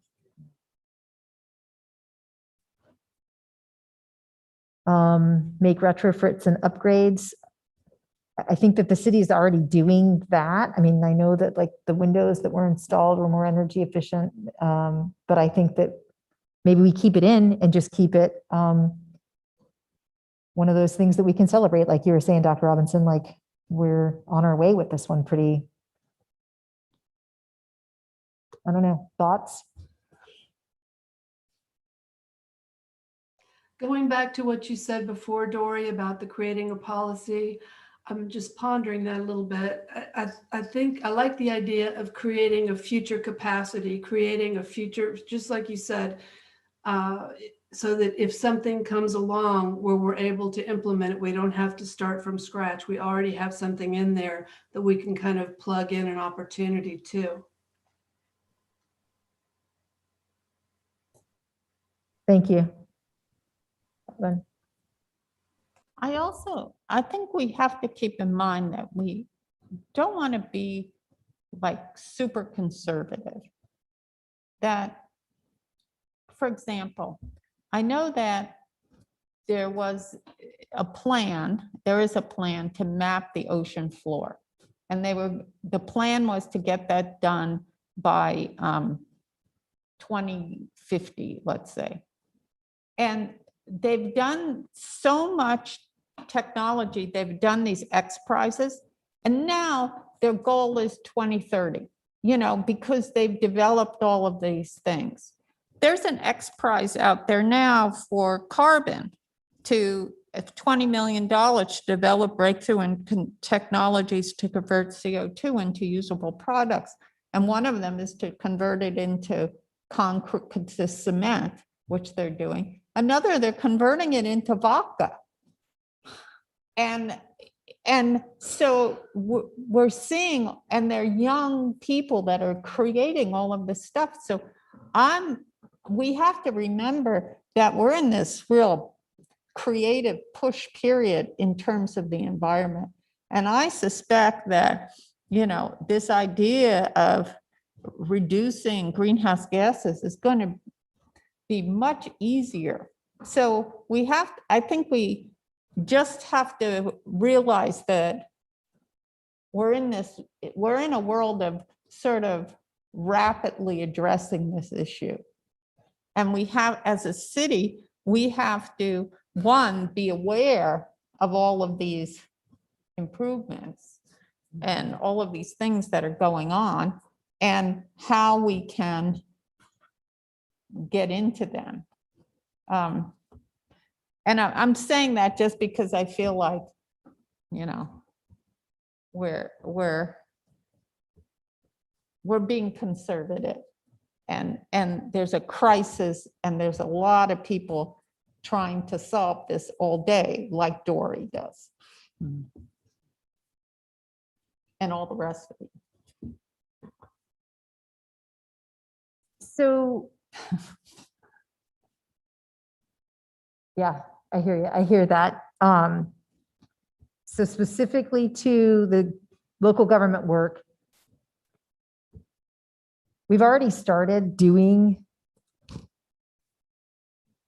the work of the conducting the greenhouse gas inventory. So I think to keep that up once every 5 years is worth keeping in. And establishing water baseline and then monitoring that. having a regular review of data to compare against the baseline is a wise thing to keep in as well. And then the last section is waste minimization. And that had 5 votes as well. So that is demonstrate incremental progress toward achieving 100% reduction by 2050 in total solid waste generated within the jurisdiction that is disposed of via landfill, waste to energy facility, or incinerator. Could you translate what that means by 100% reduction? Does that mean we go to 0? That would be awesome. It does. How do you do that? Seattle's doing it. But- Yeah, when I read it, I was like, well, we have waste to energy facility. Like our garbage doesn't go to a landfill. It goes to the waste to energy facility. But then I was like, to your point, like that's not what it says. I don't understand the sentence. Maybe they're talking about. To me, recycling that's 100% everything. recycling is what it seems like. Which I don't know how you achieve that. That's reducing a lot of the things that go to recycle even. I mean, really moving away from plastic, moving away from styrofoam, banning single-use plastics. Sure, but how do you achieve 100% reduction? That's why I chose unsure when I voted because I Well, we was got like, 30 years to do it. Aspirational, but how do you do it? say it again, Paul, sorry. I said we've got 30 years to figure it out. I'm going to get in touch with someone in Seattle because during the years that I lived there, we had the city council voted to become a zero waste city because we were paying so much money to send trash to other landfills outside of the state. And there was a combination of actions, but initially everyone received a lot of information on it, what could be thrown away, what couldn't, what had to be recycled. And there was a vast minimization of plastic use, a styrofoam ban, plastic bags were banned. You had to compost all food, including pizza boxes and things like that. And that was going to a center where it was being chopped up and going into an anaerobic digester, Cedar Grove, which was north of the city, and they were producing energy from it. So there's a lot that's involved with it, but if a place that large could start tackling it, I'm sure that a city the size of Tarpon Springs could do this as well. I think that may be a misprint. Yeah, it might be. I mean, 100%, I don't see that that's possible, but they minimized it. I mean, I can see Probably 50% by 80%. 2050, but I don't know how you get to 100%. I would also say, I think this one is one that would be largely controlled at the county level Mhm. because they have the waste to energy facility, they have the landfill. I know they're working towards some more environmental options, but we don't really control it. It'd just be something we would monitor and have input on. Mhm. And I just don't know if we want an outcome like that. We would want an outcome like that. Well, yeah, but be responsible for an outcome like Whether that. we can accomplish it.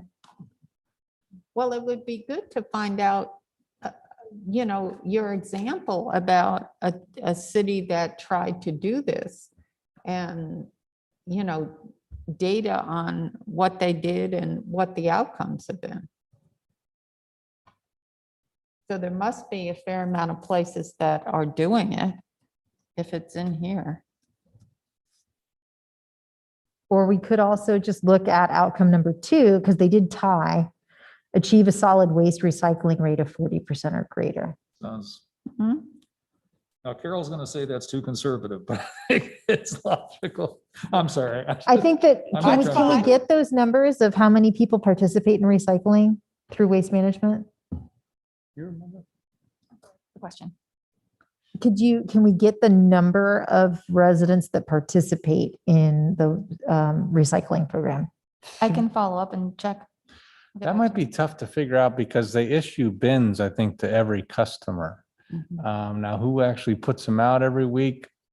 I don't ever see the guy going around on the truck with the counter going like that. So, I mean, I just don't know if that data is collected. Now, you could figure it out by how many tons are sent to the facility and versus how many tons theoretically would be in the city and have a percent that way. But I don't think you'd be able to do it like on a counting of all the bins that are out on a typical day. You know what I mean? But we'll see what we can figure out. I do like the simplicity of tracking that outcome versus the first one. And from what I understand, we're not mandating businesses be part of the recycling program, and they're producing the most waste of anybody.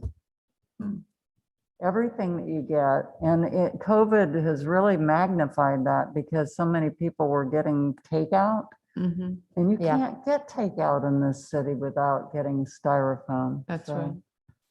I feel that that's a real opportunity because it's very low hanging fruit that could be picked right away and that simultaneous to what we're doing.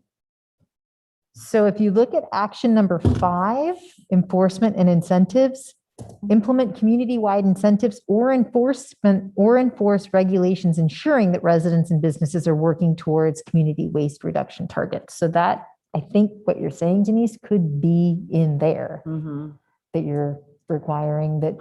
I'd say 2 things. One, just a comment about recycling. Everyone in my neighborhood recycles every Thursday.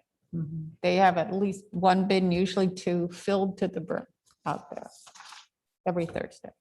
But in St. Pete, in their restaurants, they hardly ever use styrofoam.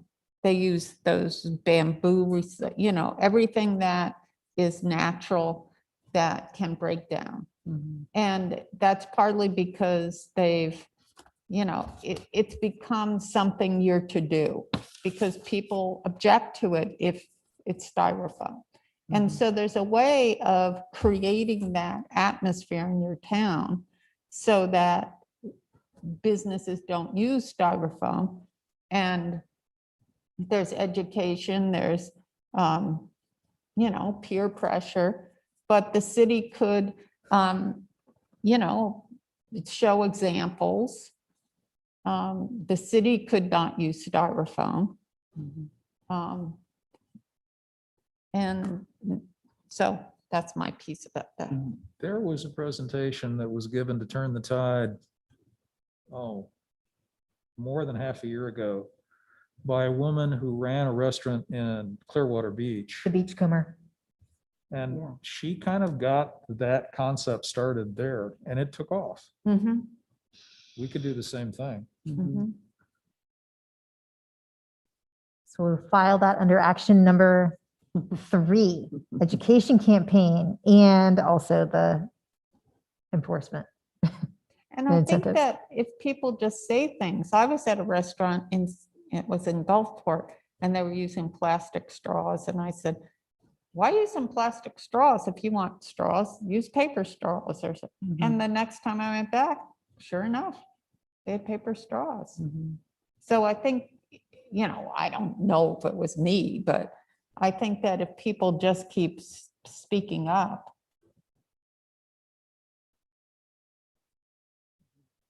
And maybe if we had a flyer, we could hand to people, the business owner. Here's alternatives. And they're probably affordable.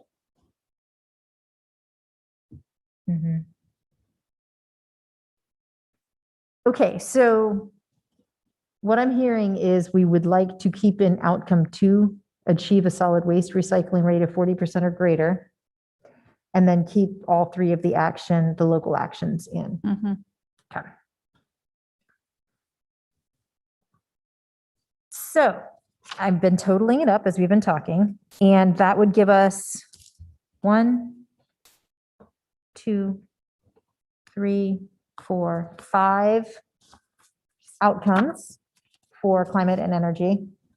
And that would give us 13 local actions if you combine the education and outreach and the enforcement and incentives for each of these. Woohoo! I would like to celebrate that we got through climate and energy tonight. Very nice. Um, Barely breaking a sweat. And to reiterate, like, this is what we've gone through, and I'll condense it, send that back out for climate and energy, but it's not like end all be all either. So if we want to Good. keep looking at this, then we can. But I at don't know least, if you realize, we're actually writing the report right now. I mean, this is really getting close to putting this down on pieces of paper. So I know it feels like we're jockeying a lot of numbers around and things, but we're actually, as a team here, putting this together, which I think is a great process. yeah, I mean, we basically effectively wrote like this for natural systems and climate and energy already. So we've got a big chunk of that done. Okay. And what do we do next? So next, great question, great segue. Oh no, we are at 8 almost. So can we extend the meeting? Motion to extend the meeting? The second motion. All in favor? Aye. Aye. Okay. So the next item on the agenda is our review of the presentation to the Board of Commissioners. So I can go through that with y'all. I basically just took the feedback that was given and added in some images that I'm not married to. If you guys have a different image that you're like, hey, on this page, I'd like this, and send it to me, that's great. The only thing that I really, so there's a manatee picture. Can you guys see that that's a manatee there? Oh, yeah. I do see it. Okay. And then just added in visuals to go with the words to kind of tell the story a little bit better. And then I've got like the link to the Pinellas County sustainability, that report, that's that image there. Work completed. So that's a picture of the new webpage. Work completed to date. So we've started drafting the city's action plan. And I think, Paul, maybe you were going to get me a shot of if we can get something before then of like the spreadsheet or I can just take a snapshot of one of the spreadsheets and stick it in Can you there. go back to the website? The website. Yeah. That picture is not engaging, that of the website. I don't even know what it is. And, I clicked it and went to the website. I think that the picture about that you see on the website should evoke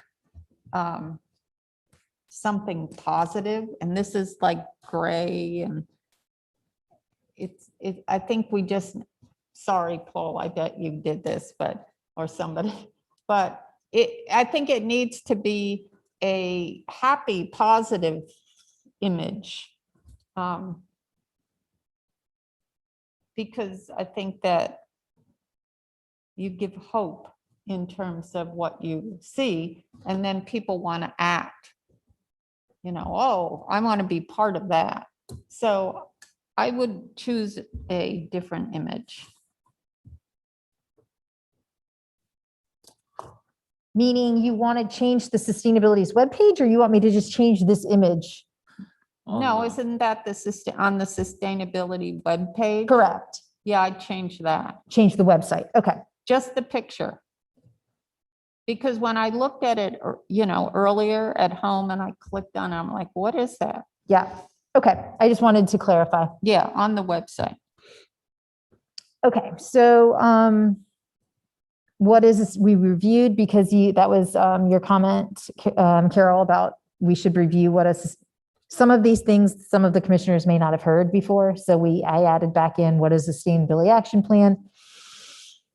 And then we added in, actually, this was, I think, in before the framework. So it's just explaining what the STAR framework is, why we're using it, what the goal areas are, because they're going to ultimately I think, approve this or not.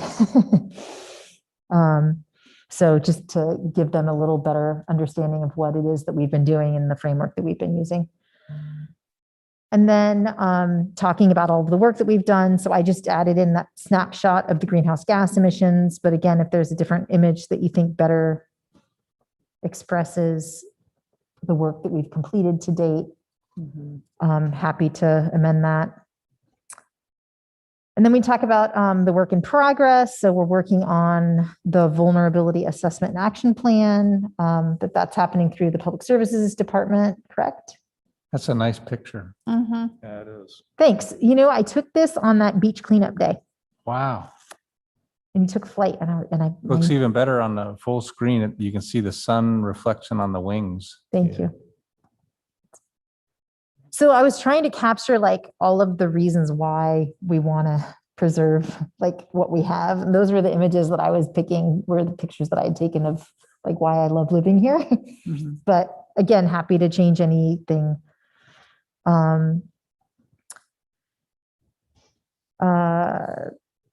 Future projects, again, looking at the land development code and aligning that with the comp plan and the strategic plan. And then community engagement and why that's important, talking about bang the table. Again, I was trying to find something that showed community in Tarpon, so. And then also for recommendations to the BOC, fund sustainability efforts, create full-time staff position. This is just a screenshot and it's not a very good description here, but this is the Southeast Sustainability Directors Network. So it's something that I can't read any of that. it's just the cities that have that participate in that Sustainability Directors Network. So something that we might consider doing. And then also for the full-time staff position, I had provided the Board of Commissioners when I first asked to create this committee and also to create a full-time position and to set goals for the city. I had provided them with a job description and also a list of local municipalities that have sustainability directors and what their salary ranges are. So I have that spreadsheet that shows like the local governments that have that. And then in the notes is basically the job description. And then I pulled up the one for St. Petersburg as well, so that they have an idea of like what that would look like, but that might be helpful. And then the last slide is just continuing to ensure that we're giving meaningful input into the strategic plan whenever that gets going, to ensure that sustainability is being prioritized in the strategic plan. And then, becoming more sustainable community by enhancing our environment, economy, equity, making sure that they're understanding all three of those pillars are really important to the work that we're doing to protect our natural resources for the future and to prepare for the impacts of climate change. That's like what we want them to be considering and factoring in. So. And when is the presentation? That's a great question. So the presentation is either, I think it's still correct, that it's either the, I have it written here. Why can't I find it? Second and fourth Tuesdays of May. Thank you. So May 11th or May 25th. And I'm wondering if anyone from the committee would like to go be part of the presentation as well. So I intended on speaking at the meeting in person, but wanted to open it up to see if anybody else wanted to join. When is it again? Well, we have the option of, I think we still have the option, right? Of either the 11th of May or the 25th of May. And Those slots are still open on the agenda for both times? Yes, I've spoken to the city manager. He said to go ahead and ask which one will be better. Good. so I don't really, Are there any vacation schedules that will prevent people from attending either one of those, or is everyone open on either? I attend. great. I think it's important that we're there. Both dates are open. For me, I would love to be there. Great. For sure. Mhm. And I think that the presentation looks great. I think it's going to be fine description of what's been happening. Mhm. So, Lori, which date is better for you? Has everybody weighed in? I'm planning to be in the room regardless of when you do it. Okay, Dory, I'd love to be there if I'm able, but the 11th is a better date for me.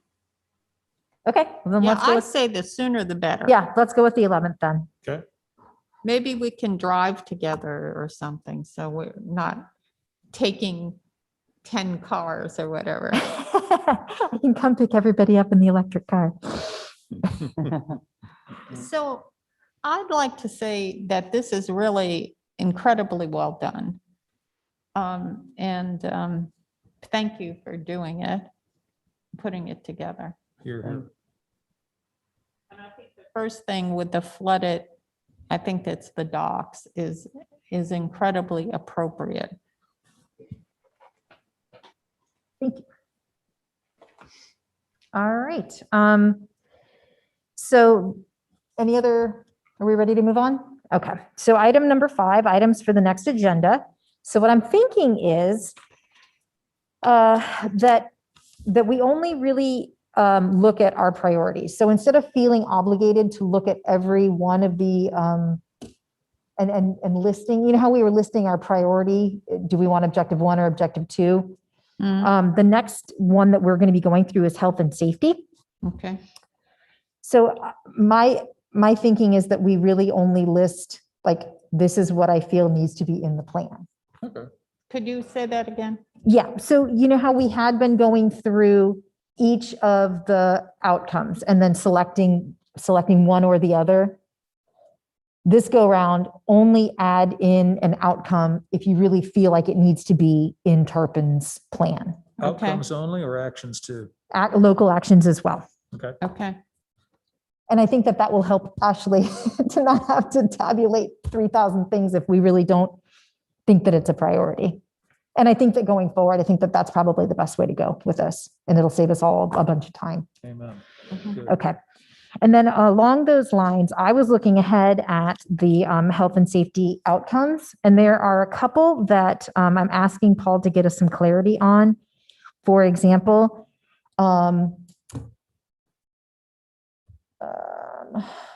Yeah, the police and fire stuff. I think it was HS3 or 2. yeah, HS, I got it in front of me here. well, the bottom line is it's looking at like police ratings. HS3, community emergency management and response. Oh, EMC.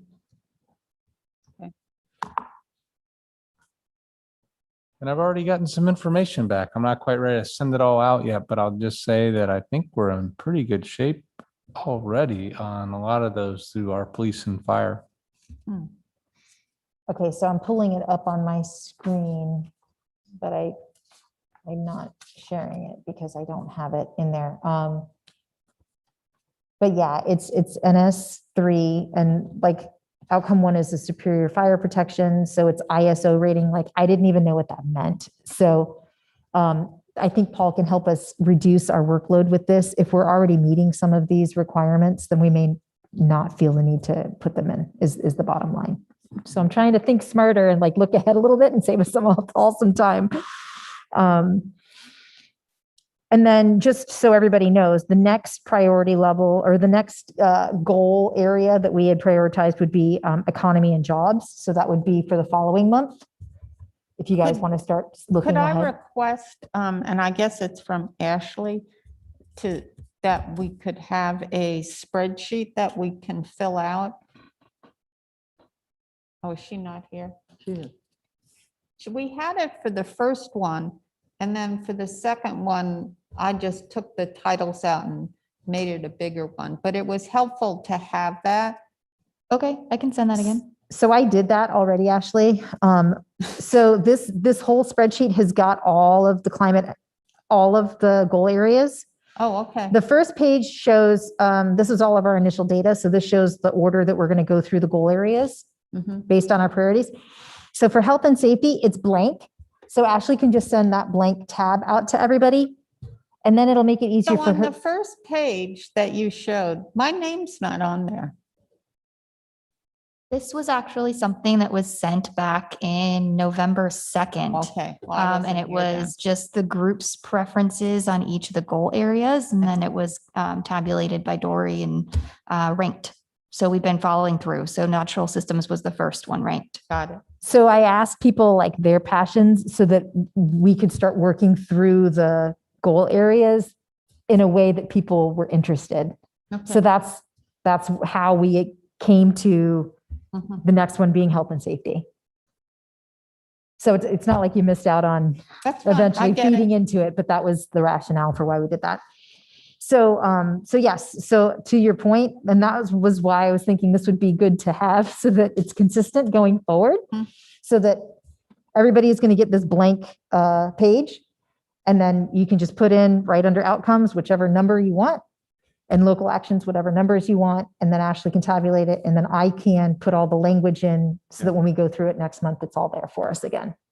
Mhm. Okay. So yeah, so it's health and safety, and then it'll be economy and jobs, and then the built environments next, equity and empowerment, and then we finish with education, arts, and community. So we've got 1, 2, 3, 4, 5 to go. Could I ask a question, please? Mhm. Is there a part of this that addresses the issue about how our town is set up, where it appears to be somewhat segregated? And it seems to me that issues about how a community can be sustainable is going to be issues about how the people, not just trees and wetlands, but the people actually interact with one another and exist in the community. Is that part of this any place? Does this get addressed? I'm looking, there's a There's a whole goal area called equity and empowerment. Oh, there is. Yeah. Okay. And I can just read down through There it the is. main objectives. Mhm. I have it. Oops, no, I don't, Oh, you're because gonna my bring it up? screen, I'm sharing the wrong thing. But What, civic um, engagement is the first one. Civil and human rights, environmental justice, equitable services and access. Okay, and what heading is that in? Equity and empowerment. It's EE6 in the EA STAR 6. manual. What page is it in? Right there? It starts on page 98, Okay, if you have it on your computer. 98. I'm on 70 something. So it's this whole column is equity and empowerment. Great. Oh, here it is. But yeah, all the points, on adopting the community-wide plan to reduce poverty. I mean, it's point by point, and it addresses, I think, your concerns. And that's why this framework is such a good way to go. It's sort of a master checklist to make sure we're covering all the areas that a community would want to consider. Terrific.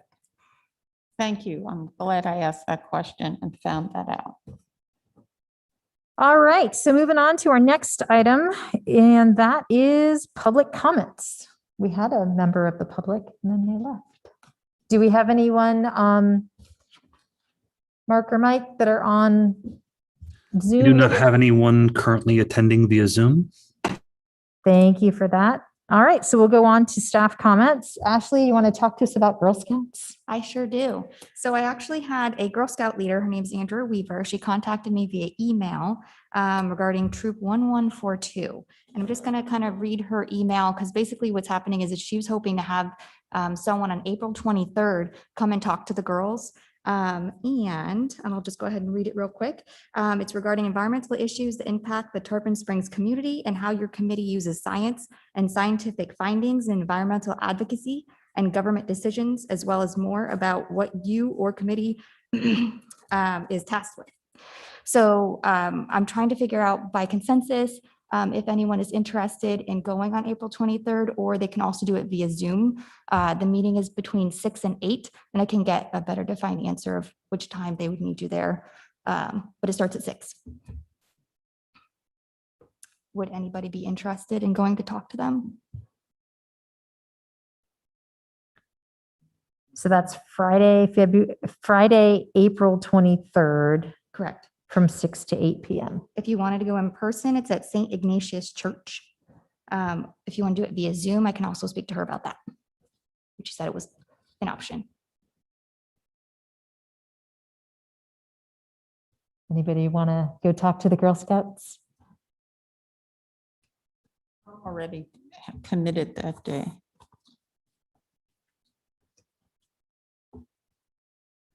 Okay. Well, I will take one for the team since sounds like nobody's really jumping up and down to do that. I think you're the most qualified to speak to this group. Well, I will have just gotten my second COVID shot. I will be getting it at 4:30, but then so I would feel fine going in person. Okay, I will go ahead and talk to her and get going. Thanks, Tori. You are welcome. My son's gonna kill me. I'm gonna miss his soccer game. Oh, well. All right. Any other staff comments? No comments from me. Let me just say this. I continue to work closely with planning and zoning. I think they're a very important partner for us as we move forward. I've been updating staff on the work we're doing, the STAR framework and how we're working through it. And I think it's helpful. So I'll continue to let you know developments on that community engagement platform and how we might be able to use that in our communications. Thank you.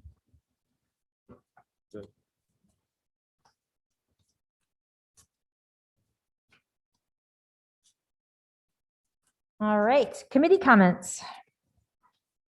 So I had something I kind of wanted to bring up. When we were going through the LDC, like we're trying to bring up like things we noticed, right? One of the things I noticed was there was a section on endangered species and protections, and another like in the Florida Administrative Code, I was kind of looking into it, and it doesn't seem like there's many protections for plants. So for Florida Administrative Code 5B-40, that's like the regulated plant list. And essentially, if you own land, the plant is basically your property. And if you want to destroy it, even if it's a threatened or endangered species for the Florida list, not the federal list, you can kind of just put concrete on it, burn it, do whatever you want to it. I'm thinking maybe if it's okay, like I spoke to somebody at the Department of Agriculture and Consumer Services. She said that if it doesn't conflict with like the county saying that we can't have more restrictive codes, I think we should add that into the plan, that list. It's about 400 or 500 plants. Maybe we could require like a survey if you're going to do new developments, or take out a tree, make sure there's no endangered orchids on it or anything like that. But yeah, maybe I should send that in an email. We could look at it, or Yeah, that would be helpful. okay. Yeah, that would Or at be. least look at the wording you'd like to include. Yeah, there's a spot where it mentions like a few federal lists, so I'm thinking we might be able to just stick the Florida list in there too, but I'm sure it might be a little more complicated than that.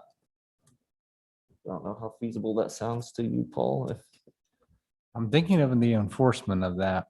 yeah, That could be tricky. Whenever you come up with new rules, you have to also think, okay, a rule isn't any good unless you can enforce it. But I'd be curious to hear a little more. And the idea would be to forward this to planning and zoning with their experience. And, is this feasible to implement or not? I don't want to say, any idea is a bad idea. So I'd certainly want to hear more from you, and we can take it from there. okay. I have two items. I sent out an email, or asked Irene to send out an email on botanical sexism behind seasonal allergies, or the increase in the male trees has caused a lot more allergies over the years. So I hope that everybody was able to take a look at that, and I hope that was able to be forwarded to the appropriate people in the city to consider making choices that are more diverse. And then I really feel very strongly that there ought to be an opportunity for us to be addressing or somehow inspiring changes like the business changes that we were talking about. And that came up because my son was up for Easter and we ended up getting some takeout from one of the local restaurants, and he just, he's living in St. Petersburg. We're all from Seattle, so he just flipped it. The whole, the amount of waste that was created with all of these styrofoam containers. And it's just, I think it's a lack of understanding of how damaging it is as it's created, how it never biodegrades. And we're living right on in a coastal area where a lot of stuff like that gets loose and ends up in waterways. And you probably know if you've done beach cleanups. So I'm just wondering, I don't know whether it could be discussed in the group as an agenda item in the future, but I would love to see us taking some action as we're creating the action plan. I mean, something that's really tangible and immediate, you know, and to me, getting businesses to recycle and getting them to stop using non-compostable takeout containers is a huge, would be a huge step in the right direction. And I am not certain how to approach that, but I think that we could be doing both simultaneously. I mean, I think that we can be working on the plan, but we can be creating some actionable, immediate steps to show our presence, demonstrate our presence and in the city of Tarpon Springs. So Is- how would you propose that that happen? Well, that's why I was hoping that we could discuss it. Okay, maybe. so you're just saying put it on, And we put it on as an agenda item for future discussion, because I don't know what's possible. I mean, I guess we could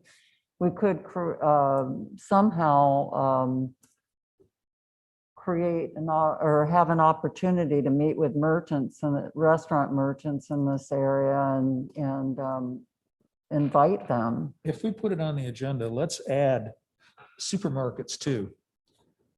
Just as an example, my son and daughter-in-law think that American cheese is real food and they get it from Publix. And, you know, I'm tired of fighting the fight over that with them, but there's literally, you're getting a pound of fake cheese with a slice, you know, with every single slice is intercalated by plastic. It's, Mhm. who thinks that that's, I mean, you know, that's just another example.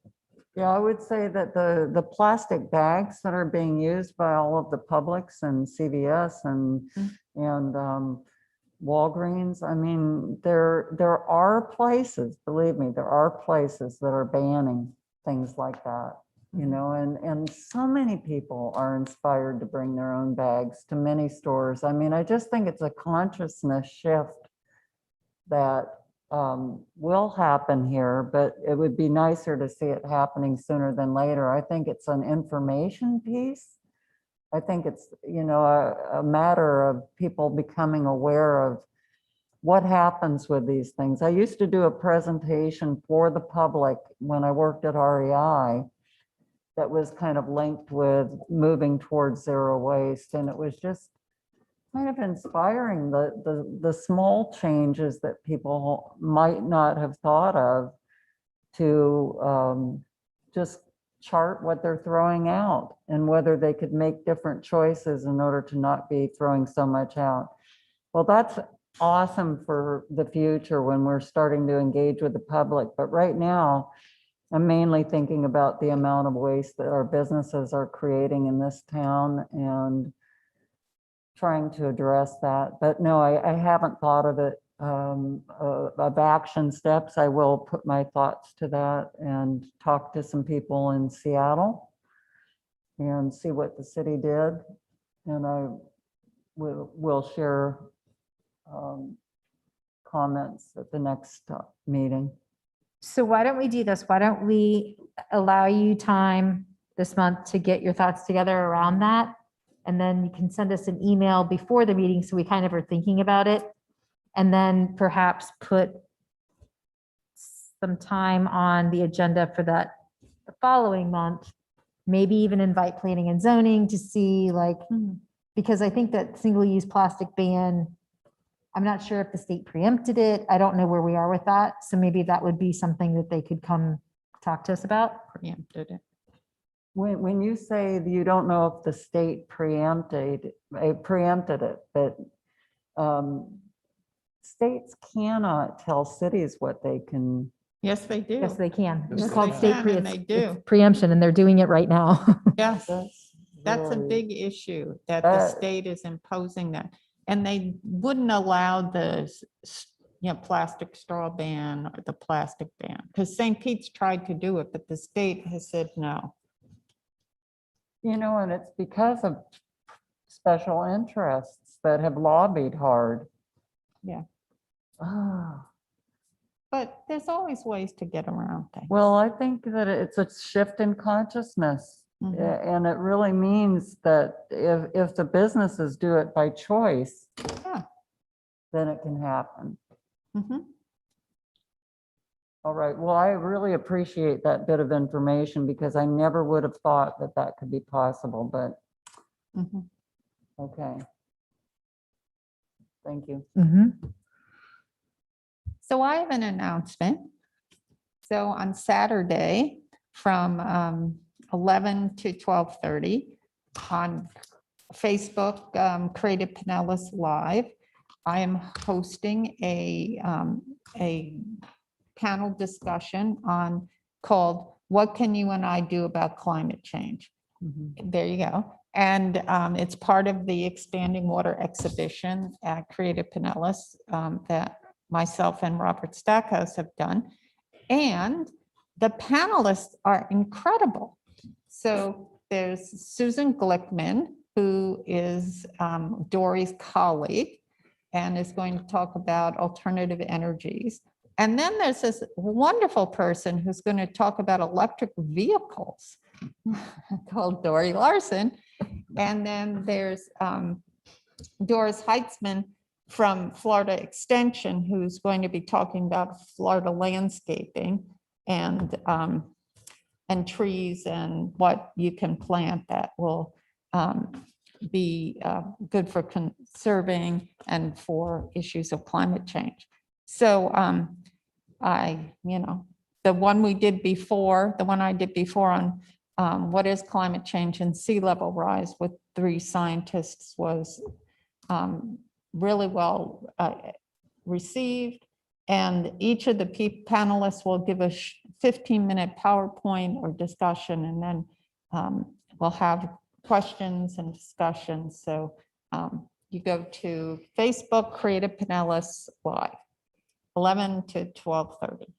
Will it And be you'll see available Dory's after? wonderful PowerPoint Okay. on vehicles, electric vehicles. It's in your email. You were sent an email. with it Yeah, I'm all. looking at the email. Will it be available afterwards? Because I'm Yes, not able. it'll to be come. available on Facebook and on YouTube? Creative Pinellas website. Mm. And you just go to the videos on their Facebook page and they're all there. All of the videos are there. And there will be more coming. All right. Any other comments? I've got a few. So happy Earth Day coming up on April 22nd to all of you and to everybody watching this. And I just want to remind everybody that the tree giveaway is on the 24th. So you had to pre-register, but if you did, you should have gotten an email. I got one today telling me the time that I can go pick up my trees. So I did as well. excellent. So I just wanted to remind folks that and to really to thank Carol for putting together the Expanding Waters exhibit because it's really impactful and informative. And I'm really excited to participate and thankful for the invitation to participate. So, all right, if we don't have anything else, then Dory, I'm Yeah. so sorry. I have one more thing because I just realized I did not clarify this to you guys. So regarding the Girl Scout troop, Yeah. the interested party, which would be you, Dory, is actually going to be representing the committee. So I just needed to get consensus on everyone being okay with that. So consensus, are we okay with me representing our Absolutely. committee? I don't know. Yes. Thank you. Okay, Thank you. very good. Thank you. Yeah, thank you for that clarity too. Thank you, Dory. All right, well then, if we don't have anything else, I'd like to go ahead and have a motion to adjourn. It's 8:30. Motion to adjourn. Second. All in favor? Aye. Aye. Aye. All right. Thank you, guys. Thank you. you. Thank you.